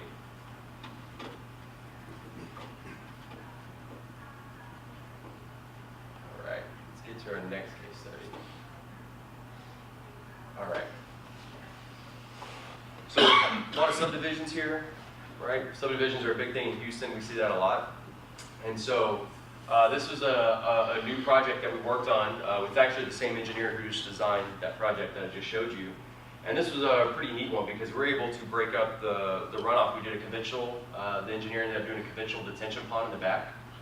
But they took all this right away that was kind of the ditch area along the perimeter, and they used that to manage runoff. So they directed all these cul-de-sacs to run off to this area, slow down that water, and eventually it'll hit your high performance or your biofilter here, which then filters it, It also acts as a staged outfall, so as that water goes in there, it's almost like consider almost like a 1/4 inch or a 1/2 inch orifice. And that's how you create your surface storage. So we ended up using 3 bioswells, 125,000 cubic feet.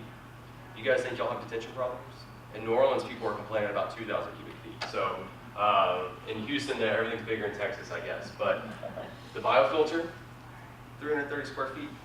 Most people think bioretention requires this very large landscape. You must do 2,000, 3,000 square feet.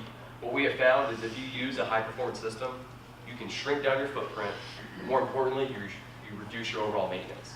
Because if you have the smaller the B&P, the more high performance it is, generally requires less maintenance. So this is what it looks like shortly after it was built. So you can see there's the large detention pond in the back of the lot. Here's your vegetated bioswell. And again, here's some of the other area where you're basically, instead of keeping that landscape up high, you just recess it down. Fortunately enough, my boss lives near this. So during Hurricane Harvey, well actually this is tax day flood. So you can see, during tax day flood, we got 16 inches of rain. Detention pond's doing its job.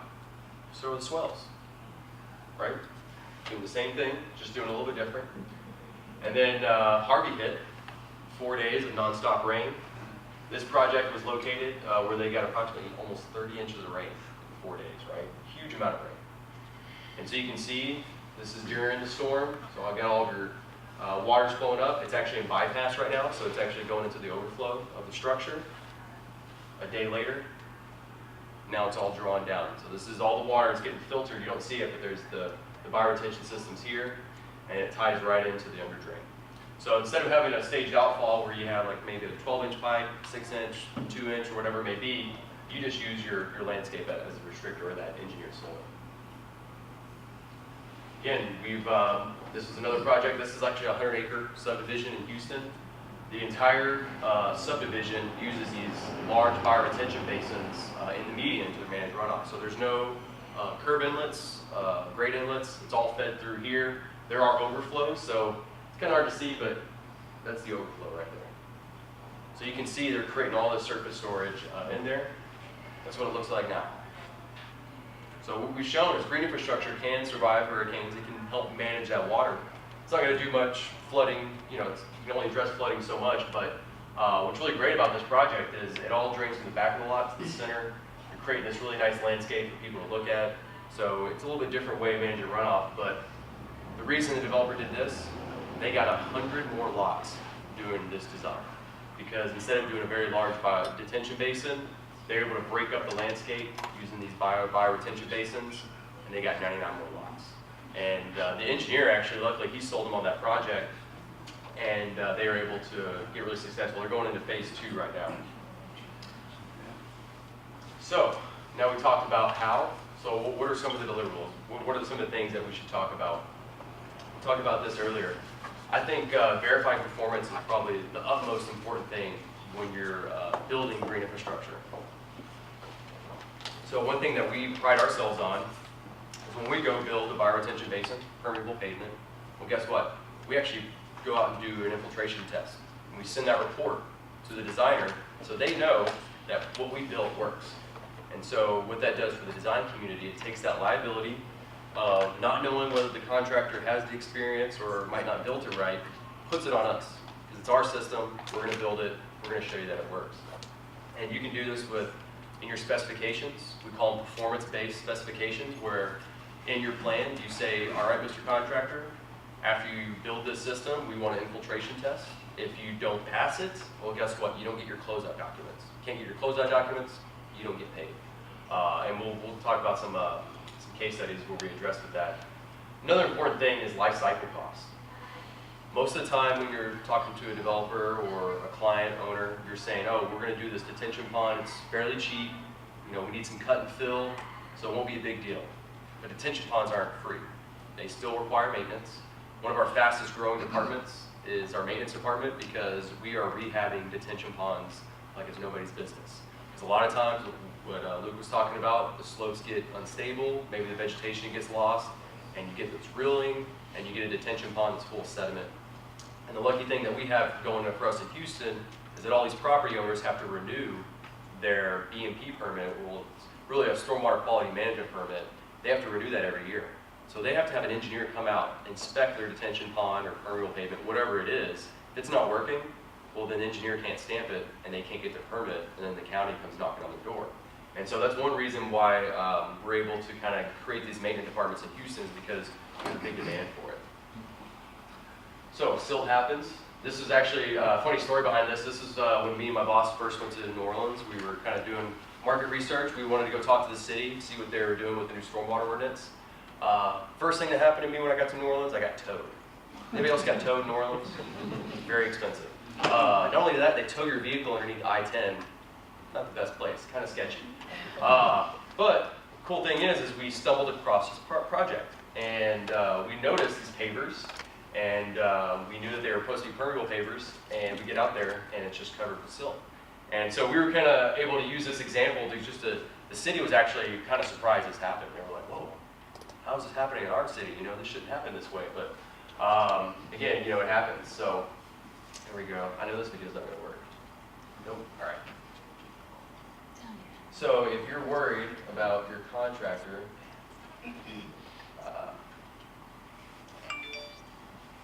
thinking that might happen, one thing that we do, oh, that's not it. You can do this simple infiltration test. Hopefully it's not in stop motion. But again, all you're doing, you take this real simple ring. There's actually an AS team standard in this. So there's actually a guideline. There's something the contractor can follow. And essentially all they do is they just pour water in this ring, they time it, and then therefore they get an infiltration rate. So if you're afraid about using a new technology, try putting some performance specs on there. Make a contractor do this. If they don't get the specified infiltration rate that comes from the vendor, well, you probably know that they didn't protect it adequately during construction. You can do the same with engineered soil. I don't know if I have a picture of it, but we basically have a pipe system that we can hammer down into the soil.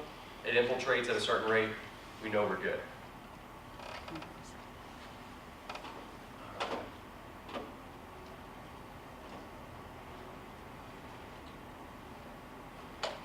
And if you are interested in learning how to do that, I'd be more than happy to come up to Lafayette and do some demonstrations. So another important thing about, you know, putting all these stormwater BMPs, low impact development, is if you don't have a maintenance plan, you might as well just not do it. If you can't do maintenance on a system, it gets clogged, goes into bypass, it doesn't work. Luckily enough, what we try to do, since we do have a maintenance department, we get a lot of feedback from our crews that go out and maintain these different types of stormwater quality systems. You know, your bioretention could be as simple as just scooping up all that mulch that got clogged, right? So on this particular project, what happened was the biofilter got clogged because upstream, the slope started eroding. So all that sediment just washed down to the low point where these biofilters were, and it was clogging. The good thing was it fell within our 1-year warranty. So when we install these bioretention systems, we provide a 1-year warranty to the owner. We're going to maintain that for the first year. Because usually maintenance is pretty simple, right? We're not having to mobilize with equipment. We're not bringing a backhoe out there. We have a wheelbarrow, rake, and a shovel, and a little bit of elbow grease. And so that mulch kind of acts like your filter, like in your car, your home. So once it clogs, you know you need to change it out, because what you don't want clogging is your engineered soil. Or even worse, your under-drain clogs. If your under-drain clogs, then you got to rip out the whole system. Same with permeable pavers. I think permeable pavers are I get the most maintenance questions about those. I don't know if there is, but I guarantee there's probably not a maintenance contractor that knows how to maintain permeable pavers in Louisiana. In fact, the proper truck or the vacuum truck that you need is located in Louisiana, but it has a very hefty price tag. So unless someone has enough money to go purchase a $300,000 vac truck, you know, they have to have enough demand to go out and maintain it. So the issues with permeable pavement is they are designed to clog, right? They're a filter, they're an inlet. You're going to get clogging. In this particular pavers, these are what we call interlocking pavers that have the joint material in them. So they generally will clog faster because, you know, if you have rocks in your joints, you don't have as much voids in there. And so in this particular situation, you would need a proper back truck. A proper back truck will generally have some kind of back head on either side, and these things have enough suction power, they could probably literally rip the pavers right out. But if you don't have a true vacuum truck, if you just have what we call a street sweeper is not going to pull the sediment out of those joints. This truck will. And the problem with this truck, like I said, there's not a lot of them. So if you actually scour the entire United States, I believe, only 10% of the vacuum truck fleets in the whole United States has the ability to maintain permeable pavement. And so if you're going to specify a permeable pavement, it would be in your best interest to specify a product that someone can maintain. Otherwise, you're just going to end up with a clogged system. And I've actually seen case studies where they didn't even want to maintain it. They just literally ripped it out and reinstalled it because it was cheaper than having to deal with all these different contractors from out of state. And if you look at your maintenance budget, it's kind of hard to see, but typically, so there's different types of pavers, but the paver we like to use are the open joint pavers. We'll talk about that later on during lunch, mainly because they're cheaper to maintain. Most of the permeable pavers, the cost is discharging the effluent, because when you're sucking up all that dirt, you have all that dirty effluent, well, you got to pay $1 per gallon to get rid of it. And so if you can minimize how much water that's in there, that'll work. So another thing that also dictate maintenance is your planting, especially with vegetated systems. So this is Bagby Street. We'll talk about it later on, but they wanted to create this beautiful landscape. They knew it was going to be maintenance intensive. They're going to have to go out there probably every week, make sure no weeds are growing in there, keep the mulch layer up. But for them, it attracted people to live in that community. So for them, they were able to generate tax revenue from the stormwater infrastructure. But if you don't want a maintenance-intensive vegetation, let's say it's an apartment complex or it's just a simple development, well, you can use grass. This is easy. You can mow and pick up trash, very simple. And then once or twice a year, let's take that biofilter, let's remove that mulch and put a new layer of mulch down. Not very difficult. But if you're talking to your owner, you want to make sure you talk about maintenance up front. Because if they want this, if they don't have the capability of maintaining it, then you might want to talk about doing something like this. And so making sure what your owner, what they're capable of doing, what they want to do, or what they're used to doing is very important for doing maintenance. Another thing that one of the other services that we provide, so not only do we do SWIP narratives, we help install BMPs, we do the construction side of buildings post-construction, but we also help with the maintenance plan. So if you don't have a maintenance plan, or what we call a post-construction maintenance plan, then you're setting yourself up for failure. And so it's very important to kind of help lay that out. And so we actually have a maintenance group that goes out and checks whether they're underground stormwater quality systems, whether it's permeable pavement. We go out and inspect those, and then we give the owners what recommended actions they need to do so they can renew their permit. And so making sure that you have a post-construction plan is vital for your green infrastructure. So I'm going to pick on my hometown. So in North Texas, there's a town called Denton. It's north of Dallas. They're a pretty sustainable town. I think almost half of their energy comes from a wind farm up north. And so when I first started working for Eco Services, they just finished their first green street, right? So it had permeable pavement, had fire retention, looked great. So I was like, well, let's go out there and see how it's working, right? It was raining one day, I didn't have anything to do, so I went out there, and I see this permeable pavement underwater. So I'm like, okay, that's odd. The street just opened up, it should work. And so I was like, okay, well, maybe the city will fix it. Maybe the contractor will come out, because obviously this is going to be an issue. You don't want ponding water, especially in front of all these different businesses. And the city really didn't know what to do. They didn't have a contractor. They didn't have any kind of maintenance warranty. They didn't have anybody who's really experienced in maintaining permeable pavement. So the city did what they knew how to do best, was get that water out of it. So they saw cut a groove into the gutter to get that water out. So now all that water is supposed to be filtering and retaining underneath your permeable pavement. It's just going right down the drain. And from what I hear is they didn't have any performance specifications. They couldn't hold the contractor accountable. Because I guarantee you there's probably 2 or 3 different subcontractors that worked on this. There was probably a paving contractor, they did all this. There was the paver guy who did the pavers, and there might have been some other utility contractor that did the utilities. And so where do you put that blame? Do you assign the blame to the paver guy? Well, he's not in charge of SWIP, the general contractor is. So, what do you do? And so these are some of the lessons that we've learned in Texas is if you don't have a maintenance plan, you're going to end up with a bad situation. Same goes for their bioretention. So I could arguably say that pretty much all the stormwater features on this project are in bypass mode. So this is shortly after it's open. You can see there are just newly planted vegetation. And I don't know if this was a design issue or just a construction issue, but generally when you're putting water in a landscape, you want to spread it out. Well here, for some reason, they only lowered the landscape enough right in front of this forebay. And they didn't really use any kind of high performance or any soil. They didn't really account for an infiltration rate.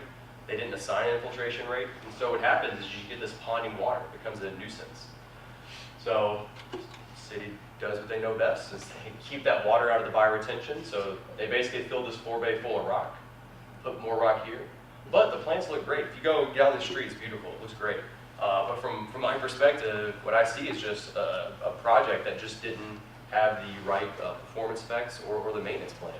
And so I think it's a good lesson to learn from Denton is, you can try your best, you can be at the forefront of everything, but if you don't really think about all these things all the way through, you get the owner, the designer, and maybe the maintenance contractor all on board, you can get a successful project. And we'll talk about that later with some of the case studies. All right, any questions? I do. Yes. Speaking of that, I think that even if you let engineers or designers know over and over again, like you did with the numbers on this actually will end up saving you money or, those kind of things, I think, at least what I've felt, is that to take that step to kind of change the way that we're used to designing things is that, I'm sorry, I have to take my hand out. I took my hand out of my purse and I stuck it in some hummus that is in my purse and it's like I'm trying to move about it and I can't. It's like it's disgusting. So I'm sorry, I'm gonna get up and go get a napkin while I'm talking. I'm so sorry. How embarrassing. You might not even be like, well, we don't even know if she should be environmental quality. So to get back to my thought is that to take that step, there's different values. Like, okay, if you're going to design this or design anything where you're expecting, infiltration or you're expecting a certain amount of stormwater to come in at a rate, there's so many different things you can choose from, and either whatever you want to call it, low impact development. It's like the engineering of that, and to start taking that into consideration, and to have a book necessarily you can kind of go to pull that's going to take into account Louisiana soils or those kind of things to be able to design these things correctly. And kind of, we have a problem with assigning a value. All these different types of things you can choose from, they're handling either pollutants or water discharge or just things in a different way, and it's almost like it's overwhelming just to start and decide how you're going to tackle this with the different engineering that has to go on with this versus kind of what's been standard. So. Anybody have any questions? It's kind of a complicated Go ahead. deal. An example, 30-acre development, residential, and you want to make the retention pond smaller, and you want to implement some of the low-impact development. I made a note, bio-retention system. You go to your company and you design this. What happens when it gets to the city? Are you guys set up to recognize these systems here? Yeah, and that's, And approval? and I think right now, this is my understanding, and so Shane had just left when she did, and I don't know if there's any, but this is the way I'm understanding it, is that you're still going to have whatever detention they come up with according to, reducing the runoff rate, whatever about that, with the detention pond and whatever you say you're going to do. Anything currently right now is that if you designed any of this, it would be strictly to help you utilize your lot size or whatever. Like he was saying, like you would, because you'd get more, you'd have a reduction in open space, to where you wouldn't have to have as much open space because you're utilizing it with green infrastructure design. It is currently not going to change the amount of detention that the city engineers are coming up with mathematically. Now, you might answer this better than I do. we're not coming up with the detention sizes or anything like that. It's your engineer that comes up with how much detention you need to have the 15% reduction. So if he can, or if your engineer can show that you're reducing your runoff by 15% with doing whatever, great. You know, show us. We can't say that it's not. You know, I mean, we don't have a preference on how it's done. We just need it done. We just need that 15% less. Engineers are really good at understanding hydrographs, so you show it hydraulically, like you So said. where you had the boulevard, and if you recess the boulevard, that becomes retention in one of your pictures up here. Mhm. But if the engineer came to you guys, the city, and said, hey, I've recessed this boulevard, that's not to say it's gonna be maintained like you had said in the future, but would y'all allow that as retention and say, okay, because of this boulevard sunk here, I'm gonna allow you to make your retention pond smaller? If the engineer can prove that Yeah, that you would show it in sunken the drainage boulevard, impact analysis, yeah, like you would show in the curves and all that. yeah. If the sunken boulevard is working as part of that, then absolutely. I mean, as long as all the numbers and everything come out right from your engineer, because we don't engineer anything. We take what your engineer gives us and either approve or work with them to get it where it's correct. In a one-word answer, yes. If you submit it to the city engineers, they'll be able to address the issues with regards to your retention and detention. Yeah. But I think the question at hand for some people is, when you did it for Houston, the community was on board saying, in a public boulevard on a public street, we accept that. But they also accept the maintenance on that once it's transferred over. In a private development, it would be the developer that's there. So is the city prepared to take on the maintenance of the bioswales if it's in on a public street? Is Lafayette there? Currently, I don't think the city will allow permeable, the brick or whatever you have there, on a public road. I believe that's not allowed, or the city won't. And I can't blame the city for not accepting it, because like you said, you've got to have a vacuum truck. It takes maintenance. Right. And Well, don't worry, I got a solution for that. to be able to use, if we had a development, we wanted to use some permeable at the entrance. Well, the good thing about burning wood, the county maintains it. You know what they do? They mow it once or twice a year. It's all native grass. So the only really maintenance they do is they take one of those batwing mowers and just barrel down it. So There's no bioswales in that design? it is a bioswale, but it's all native vegetation.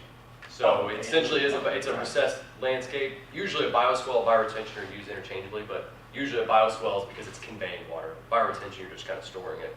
But yeah, essentially the maintenance can be low. I'm pretty sure the city's probably used to mowing grass. So now the only thing that's different is where the biofilter sits. They have to remove that mulch once or twice a year and make sure those plants are still there. But again, that's, they hired us to do that, but it was pretty simple. It wasn't anything too complicated. So I guess it would start with trying to get the local engineers to think outside of the box, kind of on what you've got. Because I think right now, everyone's just geared to think about it in a retention capacity. I believe that's about the only way that we go at it currently in Lafayette is with a retention pond and a calculation. There's a few developments that have some permeable. The last 3 projects I've done have all had all of this stuff. Jimmy and I worked on, we've done this thing in the boulevard before. We've calculated that towards the enclave.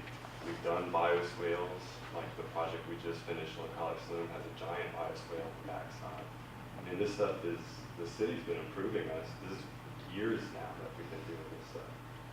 Is it in public? Is it on public property or is it private? It's all been on private property and private roads. Right. Right. Yeah, and I can But it's understand. not where that, you're it's not any harder to maintain. If anything, it might even be easier to maintain than a pond. So how do you transfer that to a development, a residential development? Well, if you go to Enclave, that's an example that has 2 rainwater gardens and the sunken boulevard. It's And not that was much. counted towards the detention that was required. That's all, Jimmy did all the calculations on that. It's a private street, that's where the Yeah. delineation is kind of a problem. Could there be a maintenance agreement with an HOA to maintain the bioswale within a public right of way?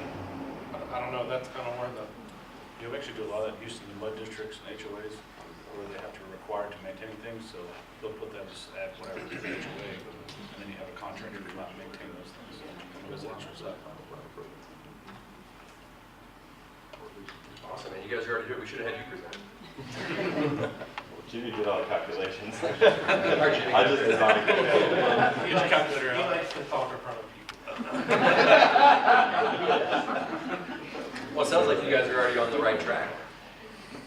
Can you talk a little bit, I know often residents are concerned about mosquitoes, and I understand the incubation for a mosquito is 72 hours, and so usually it's drained by then, but can you just? Yeah, absolutely. So when we do say a bioretention design, right? How do you model engineered soil, right? Is there anything software that says, hey, I got bioswale mix, plug it in? So what we do is we model it as an orifice. So our biofilter, so say if we have 440 square feet, that equals 1 CFS of flow rate. And so what you can do is you model it like an orifice, and so you can change that orifice diameter to drain down 24, 48, 72. So we use a TR55 rainfall distribution model. It's a simple spreadsheet where you put your surface storage in, you put how much water you need to filter through. Sometimes it's either your detention volume or water quality volume. And then you also, more importantly, you put in a safety factor. So we might say, we want to design for 24-hour drawdown time, but in our model, we'll put in 12 hours because it's a safety factor. So actually, we can make it drain down quicker or slower based off the orifice size. And for mosquitoes, in New Orleans, that's a big issue. And so everything's designed to drain down within 24 hours. Even catch basins, they're not allowed to have, I believe, more than 3 or 4 inches of water in the sump because that can generate the larvae as well. So when you modeled yours, did you use like a XP drainage or did you use like a simple modified rational method? Something like that. Okay. Yeah, so it's not like you had to go buy some The expensive software. orifice is based on the depth. So trying to calculate that too. The depth with the square footage and getting an orifice diameter that would equate to that. So you probably use Darcy's law, so where you basically took your storage volume, divided it by your filter bed or your area. Yeah. So that's that's more of a static model, and so that TR55 is something new that we kind of brought, where it's more of a dynamic because we actually look at how the rainfall, over 24-hour period, what happens is the rain kind of goes off slow, it ramps up, and then it dies down. And so if you use that, that can actually make your bioretention smaller because you realize that you're actually filtering water as the storm's ramping up, and then when it hits that peak, that's when you get your detention. And so sometimes you can actually shrink that filter bed down. Yes? Do you have any experience doing roundabouts? In fact, I've always wanted to see a roundabout that had a bioretention, and I finally found it in Tuscaloosa. But it's not really, they have a bunch of outfall structures in there, but it's still like a big recessed bowl. But I've always wanted to do that because every roundabout's usually a mound, or in North Texas, I've seen where they just put giant riprap rock on it. So they want to keep people off of it, so they make it look like a mountain. Right. But yeah, no, any landscape that you can use, absolutely. It's not a safety issue? Yeah, there's always a safety issue. So like on Bagview Street, I was taking this gentleman from Texas A&M out there to show him, and we're all walking through it, and he goes, well, this is great and all, but you have this sidewalk, you have this business. What if a patron has a little too much to drink, trips and falls? And I'm like, well, it's better if he falls in the bioretention basin than in the street, or the storm drain. So yeah, you always have to address safety. I guess I was thinking more of the vehicles. Yeah, so like on Burnhamwood Drive, generally when you have those, there's actually catch basins that have the backs of them are removed. So as it fills up that swell. So generally when you design them, you'll have some kind of inset, right? The curb kind of insets. You get your basin and it comes out. So they're afraid if cars were veering off, they could hit that, flip over, and go into bioretention. So what they did is they streamlined it, and they just made one simple curve.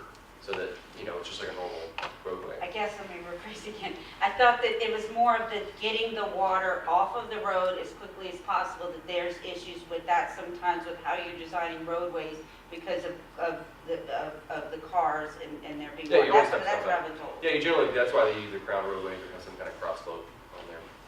But like most roadways, you have a crown in the middle, it drains to the side. Well, you can do it a little bit different. If you have that 4-lane boulevard, the roads actually drain inwards that way, so. Any other questions? Great. What about, the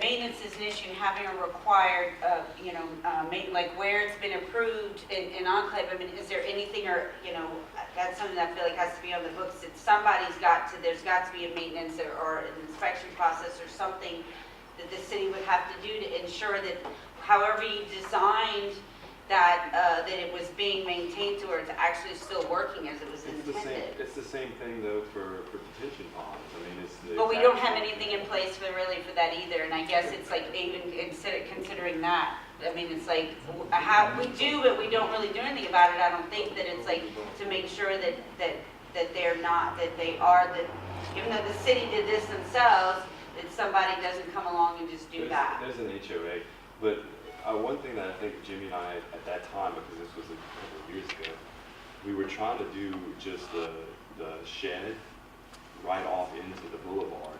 And I think, if I remember right, they wanted to do curb and gutter, so we ended up having to create a curb and gutter system that then backs up into it. Yeah. Rather than having it just shed off straight into the boulevard, which is what we originally wanted to do to try to save some money. But the city had forced it. Is that right, Jimmy? I'm trying to remember. This was like 5 years With ago. townhouses, they require subsurface on the rear of the lots. So going under there, we still had to come out underneath it somewhere, so you still had to have a subsurface system. Okay, yeah. Yeah, a lot of times, you can't always have just a pure gray or pure green infrastructure, You're always gonna have pipes and catch basins, so. But if you can minimize the amount of them, that's that's cost savings right there. Yes, ma'am. Is there any way to, or does anyone ever factor in the difference between the numbers where you're absorbing water in grass versus trees? Or is it just landscaping?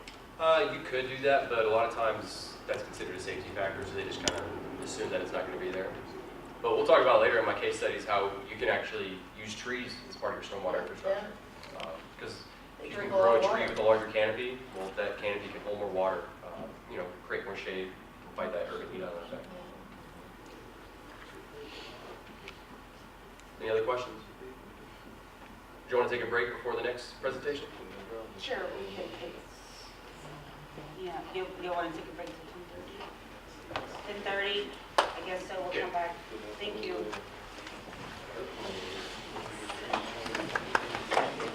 It's,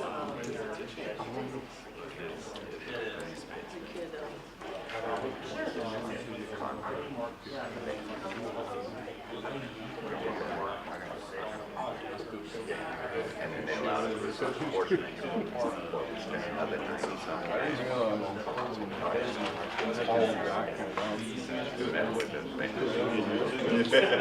well, I don't know what the latest on that, but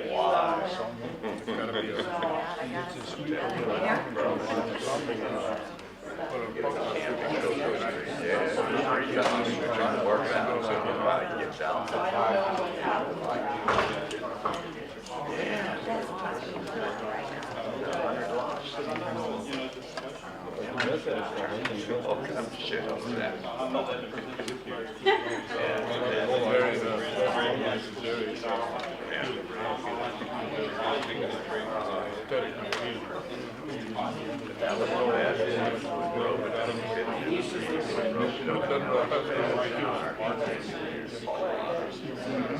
Extremely, like Boston, yeah.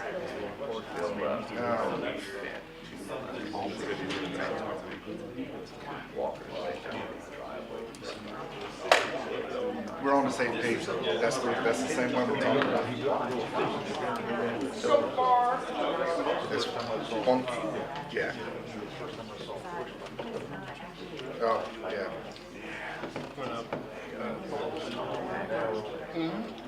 Oh, yeah.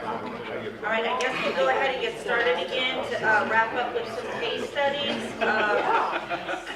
Just a reminder that you are able to receive continuing education hours for this workshop. Construction Eco Services will be sending those out. I think everybody, hopefully, when you sign up for Eventbrite, to register, you probably got to put your email address in. So you will be getting your CEU certificate that you'll be able to print out and write your name in from Construction Eco Services. Correct me if I'm wrong, that's correct. Okay. All right. We are going to keep going, Anthony, with some case studies that hopefully answer some good questions about how this works. Will this work with our soils? Different ideas that are out there for different kind of situations and terrains. And then after that, we do have lunch to hopefully y'all can join. Can hopefully continue talking amongst ourselves, having questions for any of us that are here about either the low impact development, or what did you call multi-purpose? Multifunction. I have to remember to start calling that multifunction design, or of course the construction while the actual construction is going off, the runoff controls and different questions anybody might have about that. So thank you for doing this. All right, great. I forgot to show this video. This is how we kind of maintain permeable pavement. So the product that we use a lot is called Pave Drain. But the reason we chose Pave Drain was they actually had a solution for maintenance. So, like I said earlier, the back trucks are really expensive, they're hard to get. But what's not hard to get are your standard back trucks that you use to like clean up catch basins or storm sewers, right? Mm-hmm. So this video shows this back head attachment that the manufacturer developed. So this is a parking lot. The whole parking lot's covered in permeable pavement. So these are actually what I call open joint pavers. So there's no aggregate right there in those little cracks. So you can see it's pretty filthy. It's kind of your worst case scenario. They did this on purpose. They actually took all the effluent from the street sweepers and just dumped it all on it, right? So there's your pipe, right? Don't look, guys. So they were kind of demonstrating, okay, what's the worst case scenario? As you can see, there was so much muck and dirt. They actually had to scoop some away so they could do this ASTM test. So I will say this, most permeable pavers, like your interlocking pavers, like Pavestone, Belgard, the max infiltration rate we'll get brand new is about 600 inches an hour. 6 months later to a year, that'll decrease by 50%. A lot of that has to do with the fact that you're filtering water through a rock aggregate. The good thing about these open joint pavers is that it's only trapping dirt and silt. So even when they're fully clogged, we can still get good infiltration. So this is worst case scenario. They ended up getting about 141 inches an hour, which is pretty respectable. That's enough to still get some infiltration, but again, the specification for pave drain is that when it falls below 250 inches an hour, that's what triggers maintenance. So this little attachment is a backhead attachment. You can purchase it directly from the vendor or through us, whoever the distributor is. It hooks up to a back truck, so you see the big hose that they got on their shoulder. So what that's doing, that's sucking up all the water and dirt. And another thing you don't see is on that back truck, there's what's called a hydro excavation unit. So what that does is that pumps high pressure water into that backhead, and that backhead has a wand that spins. So it's like a car wash. Or, back in the day, we use those like carpet cleaners, right? So it's essentially the same kind of process. So what you're doing is you're lubricating all those joints, getting that silt suspended in water, and that back hose just takes it right out. So these pavers are much more different. I don't even technically they're not even pavers, they're concrete articulating blocks. They weigh about 50 to 60 pounds, they're very heavy duty. And the reason we don't need that joint interlock is because you have all those blocks surrounding it, and it's also just the weight. So you can see they kind of have that hourglass shaped figure. There's a couple other vendors that make these, but anytime we install permeable pavement, we only do open joint pavers. And the reason is because we don't install stormwater BMPs that we can't maintain. It's just one of our philosophies that we're not gonna deliver a solution that we can't make a promise on. And so what they're doing is they'll pass over it one or two few times, and they can stick that ruler in there and kind of get down to the aggregate. It's like a limestone base underneath there. Yeah, so these sit directly on 57 stone, not crushed concrete. That's all like big bouldery. It's clean, angular 57 stone. So you can compact it. Really what you're doing is you're orienting the rocks so they kind of interlock and you create this smooth grade.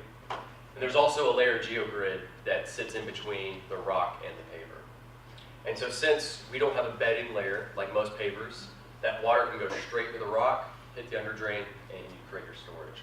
Is the rock on any geogrid? No, the geogrid is on grade? top of the rock in between the paver, but below that rock is a heavy-duty woven fabric. So when I was talking about earlier having a geotech design your subgrade when you do permeable pavement, it is well worth whatever they're charging you because most permeable pavement projects you're going to see settling, you're going to see heaving. That has to do with the soils, right? If you don't have a good enough subgrade, it can't counteract that force of that soil pushing up or caving down. So we always make sure that, you know, I think 8 to 12 inches is the minimum subgrade you should use for any type of permeable pavement. And then you only go deeper from there depending on how bad your soils are and your groundwater level. So it took them an hour and a half to clean the worst case scenario permeable pavement. So not only is it easy, it's efficient, and they only generate about 2,000 gallons of effluent, so you probably would have paid a private contractor around $3 grand to do that. But again, they were doing that on purpose. Earlier it took 4 minutes to dump that 5-gallon bucket in that ring. And we get it done in 16 seconds. What was the cost of that cleaning? That would have been about $3 or $4 grand is what we would charge. So that probably would have happened. That much sediment, it would probably take years to build up. I think our oldest paved drain project is about to turn 3 or 4 years old, and it still has the same infiltration rate as it does the day we installed it. All right, so we'll go into some bioretention case studies, and then we'll get into some permeable pavement. So feel free to raise your hand, ask questions. I'm just kind of casually go through all these. So earlier I was talking about high performance bioretention, biofiltration. So what we learned in Houston was traditional bioretention is not necessarily the way to go. A lot of times they'll wrap the underdrain in a geotextile. The geotextiles are prone to clogging. So we actually use what's called bridging stone. It's a technology that's been used on golf courses for a long time. And if you ever see a putting green, those drain really well. It's because they have a true layer of aggregate, so you don't need a geotextile to separate them. Traditionally, you would put geotextile, rock, and then your soil. And so this high-performance system allows water to get through there efficiently at 100 inches an hour, so it's very fast. Most bioretentions you're going to design at a ½ inch an hour, maybe max 5 inches an hour. And even though we're filtering it through quicker, it does not affect the water quality. We have spent a lot of money to get field studies done to actually have this BMP approved throughout the entire United States. So whether it's DC, Philadelphia, New York, even California, whatever the most stringent water quality regulator you have, we probably got approved, except for Austin, because TCEQ is a whole other level of difficulty. But that's a different story. So, Bagby Street, we saw the final product earlier. That's what the street looked like before. So the goal of Midtown was they wanted to attract more people. They wanted to make these really expensive condos, bring in some restaurants, some bars, create more of a lively scene. As you can see, the under drain, or the storm drain, was undersized, so I think the storm system was almost 100 years old, so they had a flooding issue. They also wanted to calm down some of the traffic, so it was a feeder road from 45 to another highway, so there's a lot of traffic coming through there, so they wanted to slow it down by taking some of these lanes and create the bioretention. They also wanted to maintain some of the existing infrastructure, so they didn't want to have to rip out all the storm drain inlets. They wanted to save some of those so they can save some money. So our solution was a high flow biofiltration system in a big planter box along with some surface storage. So again, you're taking this old crumbling infrastructure. This is it looked like during construction. So that's that inlet I was talking about. That's one of their existing inlets. So our challenge was we had to build a bioretention system around that thing. It'd be pretty difficult. Generally, we usually dig a hole, it's nice and square, but we ended up installing our under drains here. They kind of wrap around. This is the bridging stone that you see here. So what you don't see after that bridging stone, we'll put in our engineered soil layer. It's generally 12 to 18 inches thick, depending on our outfall depth. There's the inlet right there. And then it's kind of hard to see in this picture, but That's the complete system. It's all wrapped up. So we take all that geotextile, we pretty much burrito wrap this bioretention to kind of keep the sediment out. And then we want to activate it, we pull out that fabric, put in the plants and mulch, and we're good to go. So the way this is designed is, this is all surface storage. So this is just traditional planting, trees, nothing really too much. And then these weir walls that you see here hold back that water in the surface storage. And then you have a little notch cut out to allow that water to get into the biofilter. So even during big rain events, all that water can kind of create that detention volume in there. That's what it looks like now. As you can see, they actually etched in the planter box how many gallons were treated in each planter box. So if you go down this roadway, there's no curb inlets or grade inlets. Well, you do. They're kind of hidden right there in the landscape. But there's 9 of these bioretention or planter boxes, and so those basically took up all that infrastructure.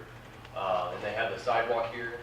One thing that the landscape architect learned is if you plant your tree 3 feet below, you want to make sure that when the crown or the branches come out, they come out a little higher. So you'll end up hitting these trees if you're walking down the sidewalk. But hey, you know, sometimes Mother Nature's going to slap you in the face. But it's a really great project. Anytime you're down in Houston, just go down to Midtown. There's a little Walgreens you can park at and walk down there. But it's just a great way of demonstrating that you can manage your stormwater runoff a different way. Another unique, I guess, benefit that came from this was it was an undersized system, right? So their plan was to put a 6x10 box culvert right down the middle of that road, right? That's pretty expensive. But they were able to mitigate some of that flood volume in the planter boxes, and so they went down to a 60-inch pipe. And so that's kind of how you can address green infrastructure. You can actually supplement your gray infrastructure by kind of reducing some of those pipe sizes. I did, from Yes. where I'm sitting, it looks like there's a big drop from the road into that. No, there's see how this has a lip right here? It's Okay. about 6 inches, same here. And there's actually a little sidewalk, so when you get out of your car, you can step on it. Versus, yeah, if I showed you a different view, you see that grade inlet where it's actually a pedestrian passway, you can see that little walkway around it. Okay. So this was installed by the municipality? Yeah, this is a capital improvement project. Okay, and my question is that, I mean, it looks great, I mean, I love it, but it's like, okay, so but the maintenance, the short-term and long-term, getting the plants established without the weeds, like you said, and then, you know, the long-term, you can't just go in there and mow, you know, what? Well, the reason they did this is because they actually increased the tax revenue. So before, those businesses, the apartments, those weren't there. So they're a tax increment reinvestment zone. So that's was the incentive for the city to then there's going to have to be, you know, whatever, an increase of our Yeah, operations. just like any investment, it'll pay off. And the reason they have this intensive plan is because it looks good. So they come out there every week and they maintain it because they got the budget for it. So, all right, this is another project. This is actually one of my first projects. Ended up I had to hand it off to Luke at one point, but some of these projects get drawn out for a while. This is just a regular park. This is in North Texas. In the parking lot, they were sheet dredging all this water to these swells. You can see here at the end of these swells, we have some of those focal point or the biofilter systems. And they also had some over here in the parking. And when we installed this, we actually installed it during the utility phase. So right after they got the drainage all done, they got all the parking lot done, we had to come in, install our biofilter, and all this was still unvegetated. And so one of the things that we had issues with was the contractor kind of forgot that they were there. Not only that, but they didn't necessarily grade the landscape around it because they weren't necessarily familiar with how it worked. They just knew plan said install focal point. Install it here, and then we're good to go. So this is what one of my fire retention projects look like. I don't even know how to describe that. It looks like the sand pits I used to play in as a kid. They didn't really read the grading plan right, so this big hunk of land right here was actually supposed to be a little bit smoother, not a giant mound. This was supposed to be finished grade.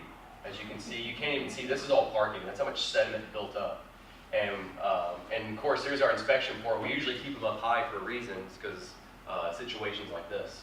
And so at this point, it's still protected. We have an encapsulated geotextile, so we knew it wasn't going to be too an issue, but the landscape designer came out and was like, hey, you didn't grade this right. You got to fix your grading.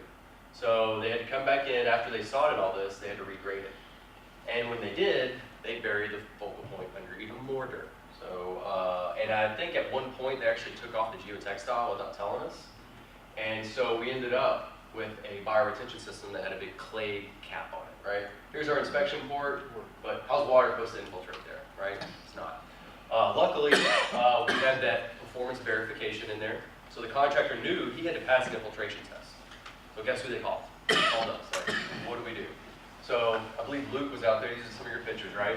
So we actually convinced them, look, this is how you do. We actually had to just get a shovel, remove some of that material, put in the mulch, and then go ahead and immediately stabilize everything around. Don't just leave it there for the next rain event to clog it.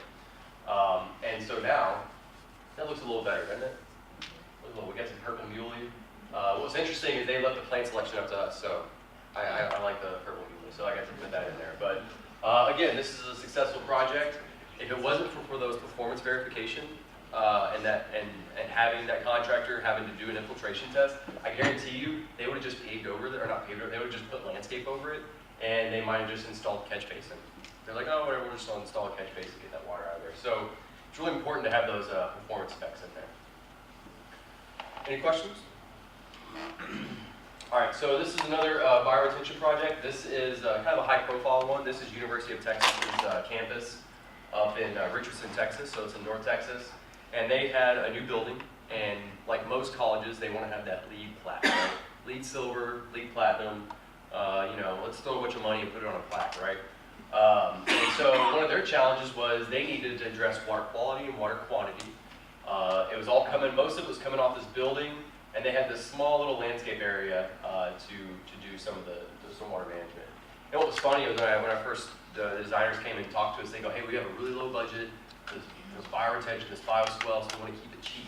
But then I go out there and they have this huge retaining wall there. So sometimes the budget's always not necessarily the most important thing, but one of the issues we had was a limited footprint. So when we started using that TR55 distribution model, we found out they didn't have a lot of runoff, but they had enough surface storage on top of this bioretention that our biofilter was only 30 square feet. So 5 by 6, super small. You can't even see it inside there.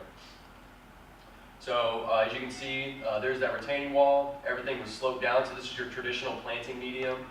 In between all the grasses, they had kind of the rock layer in there. And then we got our biofilter that sits at the low point, and then the under drain is then tied to the storm drain, right? So simple enough. We got our crew out there installing it. In fact, what's great about these systems is it only takes a couple scoops out of the bucket and you're good to go. You can see we're laying out all the construction material on geotextile. We're not trying to mix it with the other site material.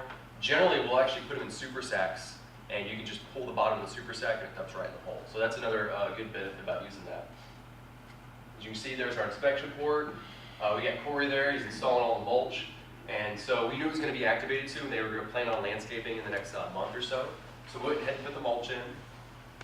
We encapsulated it. Looks nice and pretty. And then when me and Luke went out there one day, we just kind of popped in. We knew that they were doing the landscaping. We were like, hey, let's go check on it. Let's go see if they activated it, because a lot of times they forget. And lo and behold, they just went ahead and put that material down on top of the geotextile. I believe that's like a weed, kind of prevents the weeds coming up. But they totally forgot that that's their inlet. Because the landscaper, they didn't see the storm drainage plan. They're just out there putting plants in, right? They're just looking at the landscape plan. So they forgot to activate it. And what do you think happened? Something bad, right? Yeah. Don't want to wake up at 8 a.m. and Luke texts you this picture. And I'm like, what? Or Friday, yeah, even worse. And so we were like, okay, they didn't activate it, right? So I emailed the designer, and I was like, hey, just so you know, you might want to call your contractor. And then I believe that afternoon we get a call, and they go, hey, can you guys come do a hydraulic conductivity test, which is the infiltration test? And we're like, yeah, sure, but you got to activate it first. So we got out there, we showed them how to activate it. They pulled the geotextile cap off. Some of the dirt and the silt that was on the rock, washed into the mulch. So we went ahead and had them replace the mulch. It cost them $20. wasn't very expensive. And they ended up planting it, and now it looks great. Looks really good. So that's another way that you as a designer can take that liability, put it on us, the contractors. We should take on more liability. It's our projects. And this is just another way to kind of deliver a good solution to your client without having to put too much risk out there for yourself. And just so you know, the maintenance on most bioretention, or at least high flow biofiltration, again, you remove the clogged sediment and mulch, expose that engineered soil, maybe put new plants in if they died. If not, keep the plants in there, replace the mulch. It's very simple, nothing too technical. So what's the true cost of stormwater management? In Mid-City, where I live in New Orleans, there's lots of low impact development, green infrastructure going on. This is one of my favorites. This is a Petco in Mid-City. They got all these different shopping centers. And when I initially saw this project, first thing I did is I went to dig in the dirt to see what kind of engineered soil they had. And there was none, it was just clay. They actually had a geotextile underneath this rock, and they only put plants on the perimeter. So really this is just a bowl full of water. And if you go out there during rain event, it holds water. It's kind of hard to see, but there's the overflow. But the other day I noticed something different about this fire retention. You see this right here? It's a cavity forming where the water, instead of, it can't really infiltrate, but it finds the path of least resistance, which is underneath the subgrade. So now the water is compromising the subgrade where the parking is. All because maybe they did have engineered soil in the design, but it was cheaper just to not put it in there. There weren't any performance specs, so you can't hold anybody accountable. So now, eventually, what's going to happen? You're going to have to do some concrete work, right? And here's another project in New Orleans. I really don't like doing Family Dollar projects. They're usually the worst. But this is one in New Orleans on the West Bank. And I go out there, and cause the city was like, hey, they installed this bioretention, you should go check it out. And I go out there, and I was like, what bioretention? I was surprised there wasn't alligators in there. There's the outfall structure, which is supposed to be tied to an underdrain. Well, the underdrain is right here. It's just floating in the water. It's not even connected. All the slopes are eroding away. And what's funny, the business is open. There was patrons going in there in and out of the business. But this is at the back of the lot. There's no accountability. And so now this owner, now it's like a big swamp. So eventually, I believe the city sent them a letter saying, if you don't install this correctly or fix it, we're going to take your performance bond money that you set aside for maintenance, and we're going to hire someone to fix it yourself, and you're going to lose that money. So that's one way the city has found to hold these developers and owners accountable, is when you do your design project, you have to create a maintenance budget and set that money aside in case of situations like this. So making sure you know what the true cost of stormwater management and not really focusing on the upfront costs. So here are the different types of permeable pavements. I would say that these are the most popular that I've seen. You get your porous pavements, whether it's concrete or asphalt. I've seen the recycled rubber. There's all different types. You have your interlocking pavers, so these are the ones that have the joint interlock in there. Pavestone, Belgard, pretty common. Have you guys seen any of these gravel pavers right here? Right? Just so you know, that is not a permeable pavement in a commercial application. You can use these really good in residential, but I'll show you an example of why these gravel pavers are just not the way to go. And then lastly, we have our open joint pavers. So, and we manufacture these in Baton Rouge. They're pretty close. So have you guys ever been to Parkway Bakery in New Orleans? Did you go out there during a rain event? This is what their permeable pavement looks like during the rain. This is after rain. This is probably like 30 minutes after it rained. So we see this a lot in Houston. The company that makes this is based in Houston. If you go on their website, they tell you this is a maintenance-free B&P. Which you already know, that's just a marketing campaign to sell, right? There's no such thing as a maintenance-free B&P. And so if you kind of get into why these systems end up holding water, you have to come to the fact that what kind of aggregate are you using inside these gravel cells or gravel pavers? Well, they use this chip rock because they have to meet ADA compliance. They can't put large stone like 57 stone. Chip rock can't handle the traffic loads. It can crack, it can crush. So what happens when you mix crushed limestone with water? You get concrete. So if you go sweep away the aggregate, you get a chunk of concrete inside this grill. These things work great for road bases. They can really hold the road base together, but the only applications I've seen these successful in is residential driveways, because it's just one person parking in and out. Commercial application, people drive trucks, they have tires that have real aggressive knobs on them so they can tear into it, they can sling that aggregate.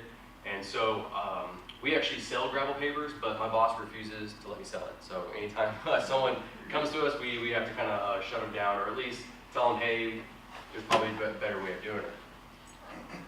So this is that same Petco I was talking about, those bioretention basins. What I really like about this design is they use permeable pavement along with those, and so as that water goes in, it didn't go through the permeable pavement, it goes into the bioretention. So this is porous concrete. Looks pretty good, right? It's raining, so you see this dry aisle, it's already ponding water. Pavement looks dry, the porous concrete looks dry. I mean, it's working, right? You're thinking, okay, well, all the porous concrete should look like this. So you go down 3 or 4 parking stalls, and now your porous concrete's holding water. If you're familiar with how porous concrete is constructed, they remove the fines, that's how it's porous. They can't use rebar in it, and so instead they use something called a binder or a glue, and that glue kind of holds all the aggregate together. It almost looks like Rice Krispie treats. It's kind of how I see it. The problem is when you're installing permeable pavement, especially porous concrete, it's very delicate. There's a lot of variables you have to consider. So if it's too moist, it's too dry, whatever it may be, sometimes it's easier just to add more aggregate so everything sticks together and it holds. And when you add more, or the binder to the aggregate, you basically seal off the porous part, right? In fact, I took one of the people from the city, and we found some of the areas that had a lot of glue on it, and the water just stood right on top of it. And so, you know, porous concrete can work, but I would encourage, if you are going to use it, I would use a safety factor and bump it up by 25 or 50%, whatever your footprint is, because you know that you're probably going to get some areas that don't infiltrate. And if you're counting on that porous concrete to detain your stormwater, well, that's not detaining anything except for on the surface.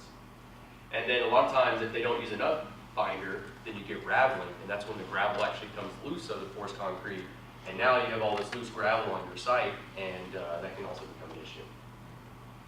So we already talked about this project with the interlocking pavers. Again, these street sweepers are not very good at maintaining the, I would say, the infiltration rate. You know, they can clean the surface. You know, if you have some permeable pavers, and if you maintain them like on a monthly basis, you can keep that sediment out. But eventually they're going to clog. And so what you need is an Elgin Whirlwind. They're kind of like the best vendor when it comes to these vacuum trucks. And that vac head right there on the side here, it can actually kind of extend out. You can use it up on curbs, but it has a 20,000 cubic feet per minute suction rate. So it can definitely pull all that material out of there. So why did we do open joint pavers? You know, again, we have a maintenance department. We have to maintain the products that we sell and install. And so if we sell a product to a client and it clogs and we don't know how to maintain it, well then we end up looking like the bad guy. So one of the first things I got to do when I joined Eco Services was they flew me out to the University of Central Florida. They have a really cool thing. It's a Stormwater Academy where they basically take all these different BMPs, they test them. They actually manufacture some of their own BMPs. And so they had these 3 different sections of the open joint pavers. So this is the paved drain product. They purposely clogged it. So they took all this dirt, washed it in the joints, and they wanted to test out that back truck. They wanted to see, or that back head. They wanted to see if that back head could really maintain that infiltration rate that it was brand new. And if you'd like to see the report, I can give you a copy of the report. So initially, infiltration rate's great, right? 2,000 inches an hour. That's pretty amazing, right? Very high. Add the dirt, what happens? Infiltration rate zeroes out. So you're kind of stuck in a hard place. We come in, we vacuum, guess what? We get it pretty much almost to where it was at that highest point. But let's say it's average or even the lowest point, 1,500 inches an hour is very respectable, especially after you purposely clogged it. They clogged it again, maintained it, and we're still able to get above 1,500 inches an hour. And so what that showed us was that, hey, we could purchase one of these back heads. We know there's a combo back truck that we can attach it to. Well, now we have the solution to maintenance. And so to answer your question, that's generally most of your installations are going to look like this. Unfortunately, we didn't buy one of these machines until recently, so all of our guys had to install this by hand. If you think construction workers are grumpy, wait until they have to sling 50-pound blocks in 100-degree weather.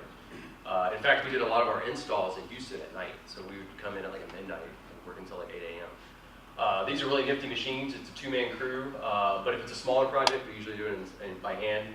But there's your geogrid layer, you've got your 57 stone, and then below all that is that heavy-duty woven fabric. So here's another case study. It's really great. We did one of these workshops up in North Texas. We actually called it the Death March because we ended up going to San Antonio, Dallas, Fort Worth, Houston, all in 4 days. And TCU was there. And TCU is Texas Christian University. They were interested in doing permeable pavement. The reason is because they don't have any outfalls. Everything drains to the street. They're at the low point in Fort Worth. They don't really have the luxury to build ponds or even have access to large drainage systems. And so they were up to so they wanted to put a new parking lot in. It was a green field. So obviously they're going to pave all over it. It's going to increase that detention volume. And so they needed something low maintenance. They're going to have a lot of traffic. This is students parking on it constantly. So there's a lot of vehicle traffic. And so what they ended up doing was an open joint paver system with the subsurface storage and stone.